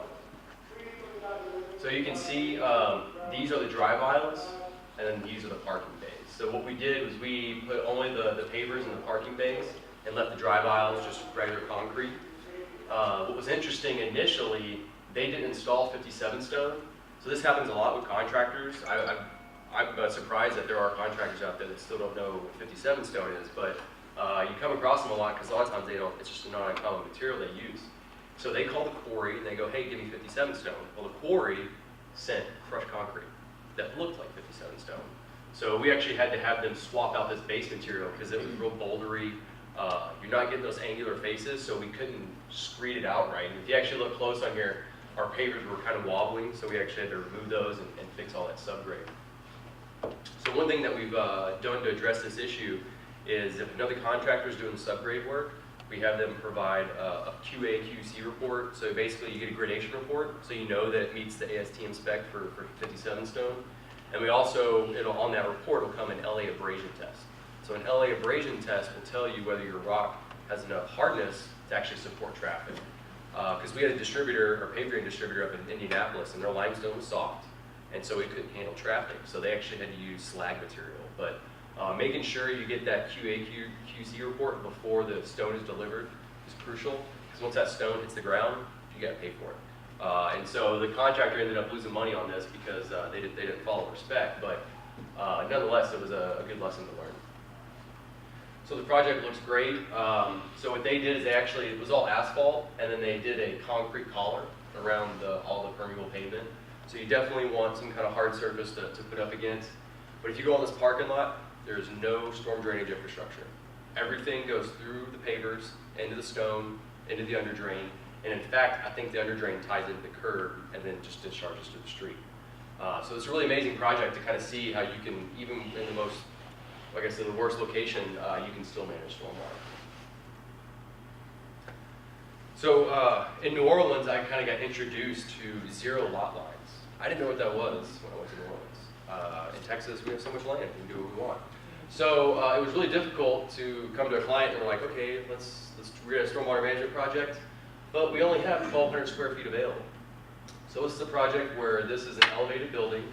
So what you're seeing here is the parking underneath the building, the 4 parking stalls they needed, and this little bitty strip of land. And the engineer was tasked to detain and filter 1,000 cubic feet of stormwater. So it's kind of difficult to do, especially because the storm drainage ties here. So obviously, if you are going to use this landscape in the back, that means you have to route all your water back here and then come back here. So it's not necessarily the best way to do it. So what we ended up doing, and we're doing this a lot, is we use open joint pavers on top of a detention system. And so we ended up using a modular system. So you can see here, you got your pavers, you got your rock bed, you got your perimeter stone, your base, and then this is a detention system that has a 95% void ratio. So rock is 40% void. The product we use is called R-Tank, has a 95% void. So the engineer was like, great, I can maximize my storage volume in a small space. And in New Orleans, that paid multiple dividends. And you can see the landscape was over here, but since it's at the back of the lot, they really couldn't do anything with it. It was just too difficult. And so all the water was, all the downspouts were routed to the tank. Actually, so that's a downspout, and then this one was going out to the street. So first thing we do That's all the space we got. It's very limited. It also makes construction very difficult. I didn't know that they had gas-powered walk behind wheelbarrows. We use those a lot, which is pretty cool. And so the first thing you do, you excavate. Here's our stone base, so that's going to be flat. We're going to put our modular detention system in. I didn't get a good picture during install, but this basically big box is one of these R tanks. So we wrap that with the filter fabric, and that filter fabric is actually a high-flow filter fabric, so you can get a lot of water through there. It's actually woven. So instead of it being a needle punched where the water can't get through it as fast, allows that water to go through the pavement. Here's our inspection ports that are sticking up here. This is really funny. So in New Orleans, contractors have never had to do detention. It's always been get the water to the canals and the pumps as fast as we can. So in order to do a detention system, you have to have a way to retain that water. So they use something called a weir structure. So the weir structure has a wall in it, keeps that water at a certain level or a certain height, and then when the water level gets high enough, it lets it spill over and goes out to the storm drainage. These contractors didn't even know what to do with it. When they installed it, they actually had it installed backwards, and luckily the engineer came out to kind of show them what to do. But even after explaining to them, it was still kind of hard for them to understand this concept of retaining water. And then once we get the tank all installed, we put more stone on top, run our plate compactor on it, put our geogrid, start installing our pavers. We generally will have like a stair-step pattern. We didn't install this by hand, even if we wanted to get equipment in there, it was too difficult. Some of these pavers will actually have arches cut in there, so that helps with the infiltration rate, and also you can store water in there. So that spot's about 1/10 of a cubic foot, so for every 1,000 cubic feet, you get 100 cubic feet of storage. It's not much, but it can count, especially if you're doing large projects. And these inspection ports, we ended up just pouring little concrete cutouts around them. So when you go out there, it's a pretty successful project. The owners are really happy with it. The problem is that curb should have been raised, and so now when people come in here, there's always like tire marks in there, but overall, it worked out to be a pretty good project. So another design concept I like to use is called the green gutter. Has anybody ever heard of green gutter? Probably not, because I just made it up recently. So anytime I see a permeable pavement project, generally it's because, like I said earlier, you have to do parking stalls. So 10 of them have to be permeable pavement. Well, we have to start using permeable pavement as an inlet. So this is a great project where you don't necessarily need to make your whole street permeable. They just made the gutter permeable. And so this whole gutter here is acting like an inlet. Crown the road, you got gutters on both sides, the water infiltrates. You'll still have a positive slope, so you still want positive drainage just in case they do get clogged. And as you can see, this is a neighborhood, right? What are neighborhoods known for? Lots of grass, lots of mowing, and it didn't take long, maybe a year, that these pavers started getting clogged. Even the most high-performing pavers can get clogged. Yes, as great as a product it is, it still gets to the point where it's not working. And so, luckily enough, the city was innovative enough to kind of try this out, and luckily PaveDrain has a distributor there locally, so they're keeping an eye on the project, and they got them to come out and check in. So what was great is they hired Tetra Tech to come out and do an engineering report, and there was 2 streets, so this is Keeler Street, so they had 2 locations of PaveDrain, and Artesian was one where they had porous asphalt that they installed previously. So initially you can see why our infiltration rate was low. We needed to clean it through that, almost down to 0. And so they came back in with that vac head, cleaned it. That one did pretty good. These probably could come back and clean some more, but again, you're getting a really good infiltration rate. You're going up 1 order of magnitude. And even with porous asphalt, you can only get so much out of it, because with any type of pavement that's porous, it's going to have some type of matrix in there, some kind of voids. Well, they're not consistent. They can change from installation to different projects. So having those that random matrix in there makes it hard to suck up all that sediment out of there. And you can see the clear joints after they clean it. So that's kind of what that looked like. So that's that wand that's spinning around. It's pretty simple to use. You don't necessarily need to be a licensed operator. I know in Louisiana to do porous concrete, I don't know if you guys enforce this, but in New Orleans, you have to be a certified contractor. With this type of system, you don't necessarily need to be certified, although it helps to have some experience. We just did a project in New Orleans where we probably had the most inexperienced contractor doing it, and I went in there, showed them how to do it, and they're able to kind of pull it off. So that's another good thing about using these types of pavers is you don't necessarily need to bring in an out-of-state consultant. You don't have to worry about your chemical mixing. You don't have to worry about the temperature of the day. I know in New Orleans, out east New Orleans, they just built this giant mega church. They had 250,000 square feet of porous concrete. They had to bring in 2 out-of-state consultants just to make sure they're doing everything right. And so that could be a real big headache for a general contractor to have to worry about consultants on their project. So something simple like this works out really well. Do you have any other questions about Permeable Pavement fire retention? Yes. Well, since you keep bringing up New Orleans, and you said that they never had detention requirements and now they do, does that mean it's just all new construction? Are they making them go back and do any retrofitting, or is it they do any renovations at all? Like, how is that working? Are they just starting anything new? So it's based off your square footage. So anything over 5,000 square feet triggers the stormwater ordinance. If it's new? And then if it's a significant renovation, more than 50% of your project, then renovations can require retrofits. So we've done, I'll show you, we've done downtown projects anywhere where they're redoing the buildings, so yeah. And it's all based off your area and your runoff. So it's a first inch and a quarter of your runoff is what you detain. But it's not really, most of our projects in New Orleans, we're detaining anywhere from 1,500 cubic feet. The most I've done is 20,000 cubic feet, and that's actually pretty relatively small. And that was a big site too. And we'll do some of the subsurface storage. So you can't always have green infrastructure. Sometimes you have to make up that volume elsewhere.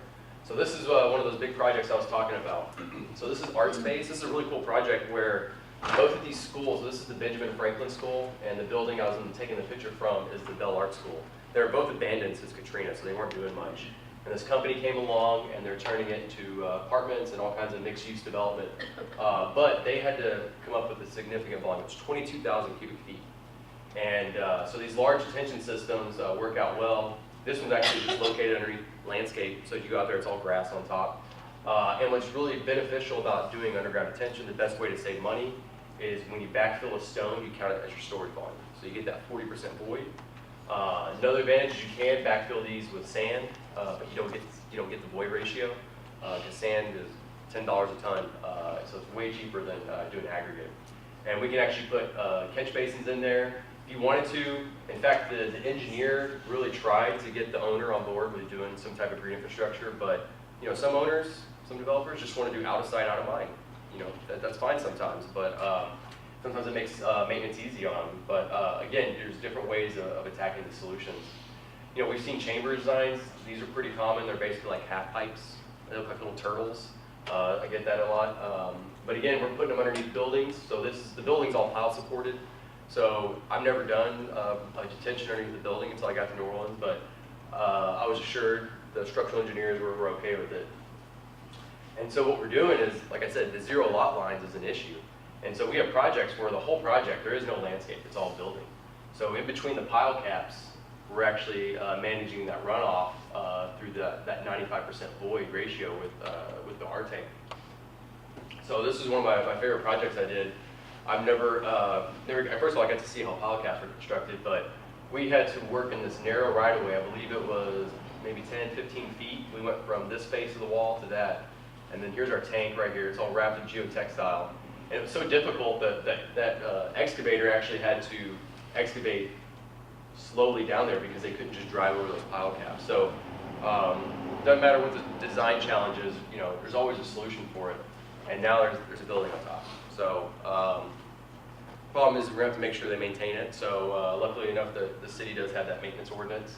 And these right here will have like a ring and cover. And so you'll see those. Usually you'll drive over them. You can pull them off, look down in the tank. If you see any kind of silt or sediment, that's when you might have to kind of back it out. So the type of maintenance you do on these subsurface systems are mainly just backing out. But there are pre-treatment devices that you can put in the inlets. So if you don't want to clean something underground, you can clean your catch basin or your grate inlet, whatever it may be. So another unique advantage of doing underground detention essentially, or subsurface storage, is you can actually put your treatment within the detention system itself. So, so some of these modules are hollowed out. You get this big void ratio, and you wrap it in a geotextile. So essentially it becomes a big sediment trap or a sump. And the reason this is being used is because the University of New Hampshire did a study where they did an underground detention system, used a treatment row, and they found that they were getting 80% for TSS they're getting up to 60 and 50% for some of the metals and the nutrients. So they found that these treatment rows work great. And so this is another unique advantage where maybe you don't want to put something in your catch basin. You can actually treat something inside your detention system. Do you guys have this problem in your creeks? No, never. No, never. It's really funny. Well, it's not funny, but it's kind of an interesting story. So this is Duncanville. This is just south of Dallas. And the city stormwater manager came to one of our workshops and was like, look, I got this huge trash issue. Come out and check it out. So this is actually someone's private land. And all this trash is coming from Dallas. It doesn't come in from there. This creek is taking all, well, really it's an urban creek. And all this trash gets deposited in their land. And so the guy from the city of Duncanville was like, look, I'll take all my inlets that are feeding this creek. I'm going to retrofit them with some inlet baskets. That way I can prove to the city that it's their trash. And so this issue is pretty common wherever you go. It's, you know, especially the property owners against the creeks, they kind of end up getting suffering. But there's plenty of manufacturers, vendors who make these types of screens, filters, whatever it may be. This is a vendor we use called Fabco, and they can literally fabricate anything. And we showed this to the Jefferson Parish, and they're like, oh great, now we can keep beads out of our catch basins. So this is kind of like your first line of defense. You know, this is good. All it's going to do is just send the trash to another inlet. But the way a lot of the inlets built are in New Orleans is they're kind of like sumps, so they end up collecting all the trash into the catch basin. And these little jack screws end up, it's kind of like your jack in your car. You turn that knob, and those brackets come up, and they kind of lock into whatever the structure may be. Now you can get a little more advanced with your pre-treatment. This is what we call a curb inlet skimmer basket. So this is kind of a cutaway of your typical catch basin, and there's a trough that sits at the throat of the inlet. You have this skimmer basket. If you ever have a pool, it looks very similar to a skimmer basket in a pool, and it sits right below the manhole. And so as that trash comes in, collects in the basket, instead of having to get down on your knees or maybe get down in the street and actually clean it out by hand, you can actually pull that manhole cover and just stick a back truck hose down there, or you can pull it out and maintain it by hand. We don't use a lot of this version down here in southeast Louisiana. We use more of the great inlet versions. We just have more catch basins. But this company, they're based out of Florida. They're called Suntree.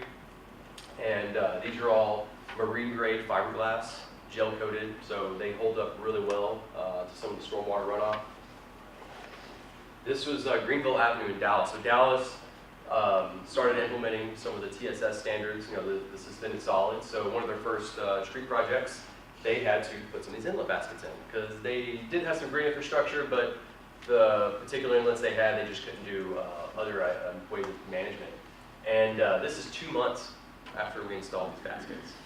We already caught a giant juice bottle there. We got cups, leaf litter, debris, you name it.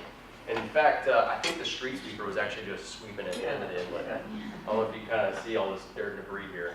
And it was really, it was funny because I kept emailing the city. I'm like, hey guys, you got these baskets. I'll go check them out. I'll train you guys. I'll show you guys how to do it because we want to get them up and running. It only took a year for me to do it, but we finally got the city out there, and they came out and they're like, oh, okay, great. Like the maintenance crew has never seen one of these before. So we actually got to get the maintenance crew hands-on experience. They pulled them out, they learned how to do it, and they did one basket, and they go, okay, we'll come back and do the rest. So at least we got one done. But again, these types of systems are fairly easy. So you can fit these inside catch basins. You can either pull them out or just back them out, whatever you want to do. Probably the most difficult thing you have to do is pull the grate off. That's all you got to do. We have another vendor, they make the same thing, but it's stainless steel. So if you don't like fiberglass, we can do stainless steel. Another thing that I'm using a lot in New Orleans is our downspout filters. So a lot of these downspouts will go subsurface, and so we just basically put them in a kind of like a Nyloclast or a plastic drain basin, and there'll be some type of filter in there. So that's just a geotextile stack. We can do cartridge filters. So if we want to address copper, bacteria, you name it, we can address those pollutants. And then it's always usually tied into some type of subsurface system. But again, doesn't matter what kind of inlet you have, where your stormwater is coming from, there's a way to do it. And another thing that we've been doing a lot lately, well, in Houston mainly, are these big end-of-pipe systems. So sometimes you have 1,000 inlets all feeding into one trunk line. So obviously it doesn't make sense to put a bunch of inlet baskets in. And so the same vendor that makes those baskets, Suntree, they make what's called a baffle box. And these types of systems work great. So you've probably seen the hydrodynamic separators, the stormtroopers. This is a little bit similar. The difference is none of the water or the trash rack doesn't sit in the water, so it never becomes septic. So as that water flows in, hits a trash rack, the sediment goes through these baffles, so you have these deflectors in there to kind of let that sediment kind of settle out. And then if you want, this is an additional option, you can actually put filtration media. So this vendor makes a filtration media that can further remove nitrogen, phosphorus, and TSS, because some of those pollutants, sometimes you can't just do it through physical screening. You have to have some kind of chemical chemistry going on with it. But these type of systems work great. What's good about them is they don't require as much maintenance. They can go 2 to 3 years without you having to touch them. And you can come down here, you have access to the hatches, you just pull it apart, you can back it out. And then if you have a guy small enough, you can go down to the bottom and clean it out. But they also make a version that where you can basically put sprayers at the bottom, and it churns up all that sediment, so all you gotta do is just suck up that slurry and mess, and it comes right out. And when they come on site, they're usually come in 2 pieces. Very simple for contractors to install. Problem is they're expensive, right? You gotta locally precast it. Most of the money is in concrete. The internal components only comprises a small amount of it. And you can see how tall this one is. Look, that guy's 6 foot tall, and you get another 6 foot on top of him. So one thing that we also do is we make sure we mark inflow and outflow. We've got it spelled backwards sometimes. But yeah, these are just different ways of managing runoff. Sometimes green infrastructure, can't solve all your problems. In fact, this one we installed next to the Trinity River. So the Tarrant Regional Water District, they recognize they have an issue with bacteria and other pollutants that are in the Trinity. A lot of that has to do with broken wastewater pipes and agriculture runoff. But they wanted all the private developers who wanted to build these really nice apartment complexes and venues on the river to address stormwater. And so we pretty much addressed everything in this besides bacteria. I mean, we are removing bacteria, but there's nothing in there particularly that's addressing that. And then lastly, has anybody ever heard of suspended pavement or soil cells before? So what's the problem with urban trees? They usually die after 6 or 7 years, right? Because we pave all around it. The tree roots will sometimes upheave some of the concrete. You definitely know this if you go down St. Charles Avenue in New Orleans, where the trees are growing over the inlets or inside the inlets. And what's happening is the tree roots don't have adequate soil. When you don't have adequate soil, the roots kind of migrate out to go find it, and it ends up compromising your subgrade. So there are vendors out there, there's only a few of them, and they make what's called a soil cell or a suspended pavement. So it's much like an underground detention system, right? We're basically creating this void, and then we're paving on top of it. But instead of it letting fill up with stormwater, we pack it full of really good soil. And it's not compacted soil, it's very loose, has all the nutrients in there. And what that allows is allows those roots to kind of spread out, and the tree doesn't have to compromise any other paving material around it, because you basically created this giant amount of soil for them to use. And what's interesting about this is earlier I was saying, how can you make trees a part of your infrastructure? So this is a project, it's actually going to construction this month. It's in Ennis, Texas, so it's just south of Dallas. And what they're doing is they have permeable pavement in the parallel parking, and then they have soil cells underneath the sidewalks. So they're using very large trees, or Princeton elms, to be huge trees, so they have all the soil volume, but as the water runs off the road, it goes through the permeable pavement, it drips through or filters through the soil cell, and then finally goes to an underdrain to the storm drain system. So what's happening? The trees are actually sucking up and using stormwater runoff.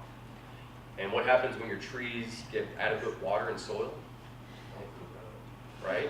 If you have a larger canopy, you can capture more runoff. You can also create more shade. And so, in essence, the trees are part of our infrastructure. And I think that's a lesson that a lot of cities are learning, that infrastructure, the definition isn't changing. Infrastructure, when you think of infrastructure, it's a pipe, it's a road, it's a pump. But now we have to think that infrastructure can be trees, it can be people, it could be your landscape. And so the face of infrastructure is changing. And if you're a municipality and you think, oh, if we do these stormwater requirements, the city developers are going to go away. They go, oh, well, I don't want to develop here because I can go over here and develop cheaper. Just go look at some of the fastest growing cities in the United States. They have the most stringent stormwater quality requirements. That's because us millennials, we like green stormwater infrastructure. So it's always a good idea to do that. Yes?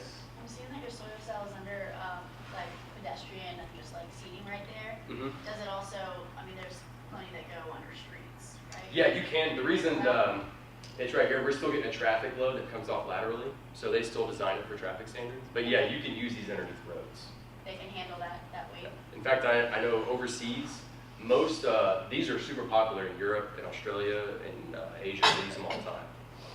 Walt Disney's a big fan What of would them. be the difference in cost between doing that and a bunch of the concrete roof barrier sleeves? Do you have any sense of that? I've never done the root barriers, but generally you'll put a root barrier sometimes on these. It just really depends on the landscape architect or the arborist. Yeah. But if you have adequate soil, the tree has no need to go elsewhere. Yeah, exactly. So that's kind of what they look like. Pretty simple, straightforward. This is actually a picture of Walt Disney World. They're big on this. So, yes, sir. With the soft soil, you know, for the growing, how do you support that? You know, like. Good question. So it's still slightly compacted, so it's still packed in there, but around this whole thing is a stone collar. So you have stone around it, just like you would underground detention, and so that's what kind of supports it. And I think that's all I got. So, do y'all have any questions or comments? Are you familiar with how well those, in New Orleans, you know how they're taking in neighborhoods with localized flooding, they're taking a lot and creating a storm cell? Yeah, the Nora vacant lots. Yeah. Is that working well? Oh, absolutely. Cool. I wish I had that video, but I have a video where it was flooding really bad in Gentilly.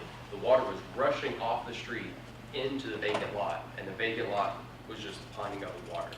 And so those work great. Of course, that was, after Katrina, they had a lot of those lots that kind of went blight. So, but yeah, those definitely work. And I don't think they have any plans anymore, but they do have a big grant where they're working on retrofitting a lot of residential properties with similar measures. And it's not too expensive, I understand, wasn't it, like $10,000 or something? Well, the vacant all they did was dig out a pond, put grass down, and then they had some plants. And, Yeah. I think the most expensive part was the sidewalks and the concrete. They had to redo the sidewalks. Right. So. Any other questions? In New Orleans, I'm thinking like along the Lafayette Greenway, as you're starting to see more development, more multi-story structures go up along there. Has the city taken like an approach to handle things along like bioswales along the Greenway, or is it left to the developers themselves? Well, the Lafayette Greenway itself is a linear bioswale, Okay. and parts of it have kind of large detention basins in there. But we worked on 2 of those projects. Yeah, they're doing stormwater. One of them's doing a big arch chamber system because it's a big tilt wall, big property. They just put it underneath the building. And another one, we're using a combination of permeable pavement and subsurface storage. Yeah. Yeah, the Lafayette Greenway is booming right now. So even after that big fire they had at the canal furniture store, it's still doing really well. Is the food here yet? Smell it? Smell the hummus? I got more hummus if you want it. I'm surprised no one was like, what in the heck are you doing with hummus in your purse that you can get your hand into? But, well, if no one has any more questions right now for Anthony, we do have, the lunch is set to arrive at 11:30, so please stay and have lunch. And I'm with the Environmental Quality Division. Kathy's with planning. We have some, hopefully they'll be back with some city and engineer staff that might be willing to answer questions. We have Bill and Keith, who are stormwater construction site inspectors. So we're here to talk to you guys and answer questions, one-on-one if you'd like to, about about all these things that we've discussed today and different ways that we can help you or move forward or think about, the future and how best to handle this in your eyes for anyone who's out there doing any of these things now, some of the issues that they see or think that maybe we need to address a little better or concerns or any of those kind of things, please feel free to come talk to us. We appreciate you guys coming. Are you both from New Orleans? No, I moved there 2 years ago. Do you live there now, or you? I'm from Dallas. Dallas, okay. Well, they've been working hard with Jackie, poor Jackie. She's been working hard on this, and she wasn't able to be here today. We do have a project in Lafayette, the Montes Park project. We're working with Mater Engineering. Oh, you're involved in the Montes Park project. Okay, great. That's exciting. Well, they're doing a biosphalt parking lot. Yeah, great, awesome. So, we'll have lunch served in here in just a minute, so if y'all can hang around, that would be awesome. Thank you again, everybody, for coming and participating in construction. Thank you.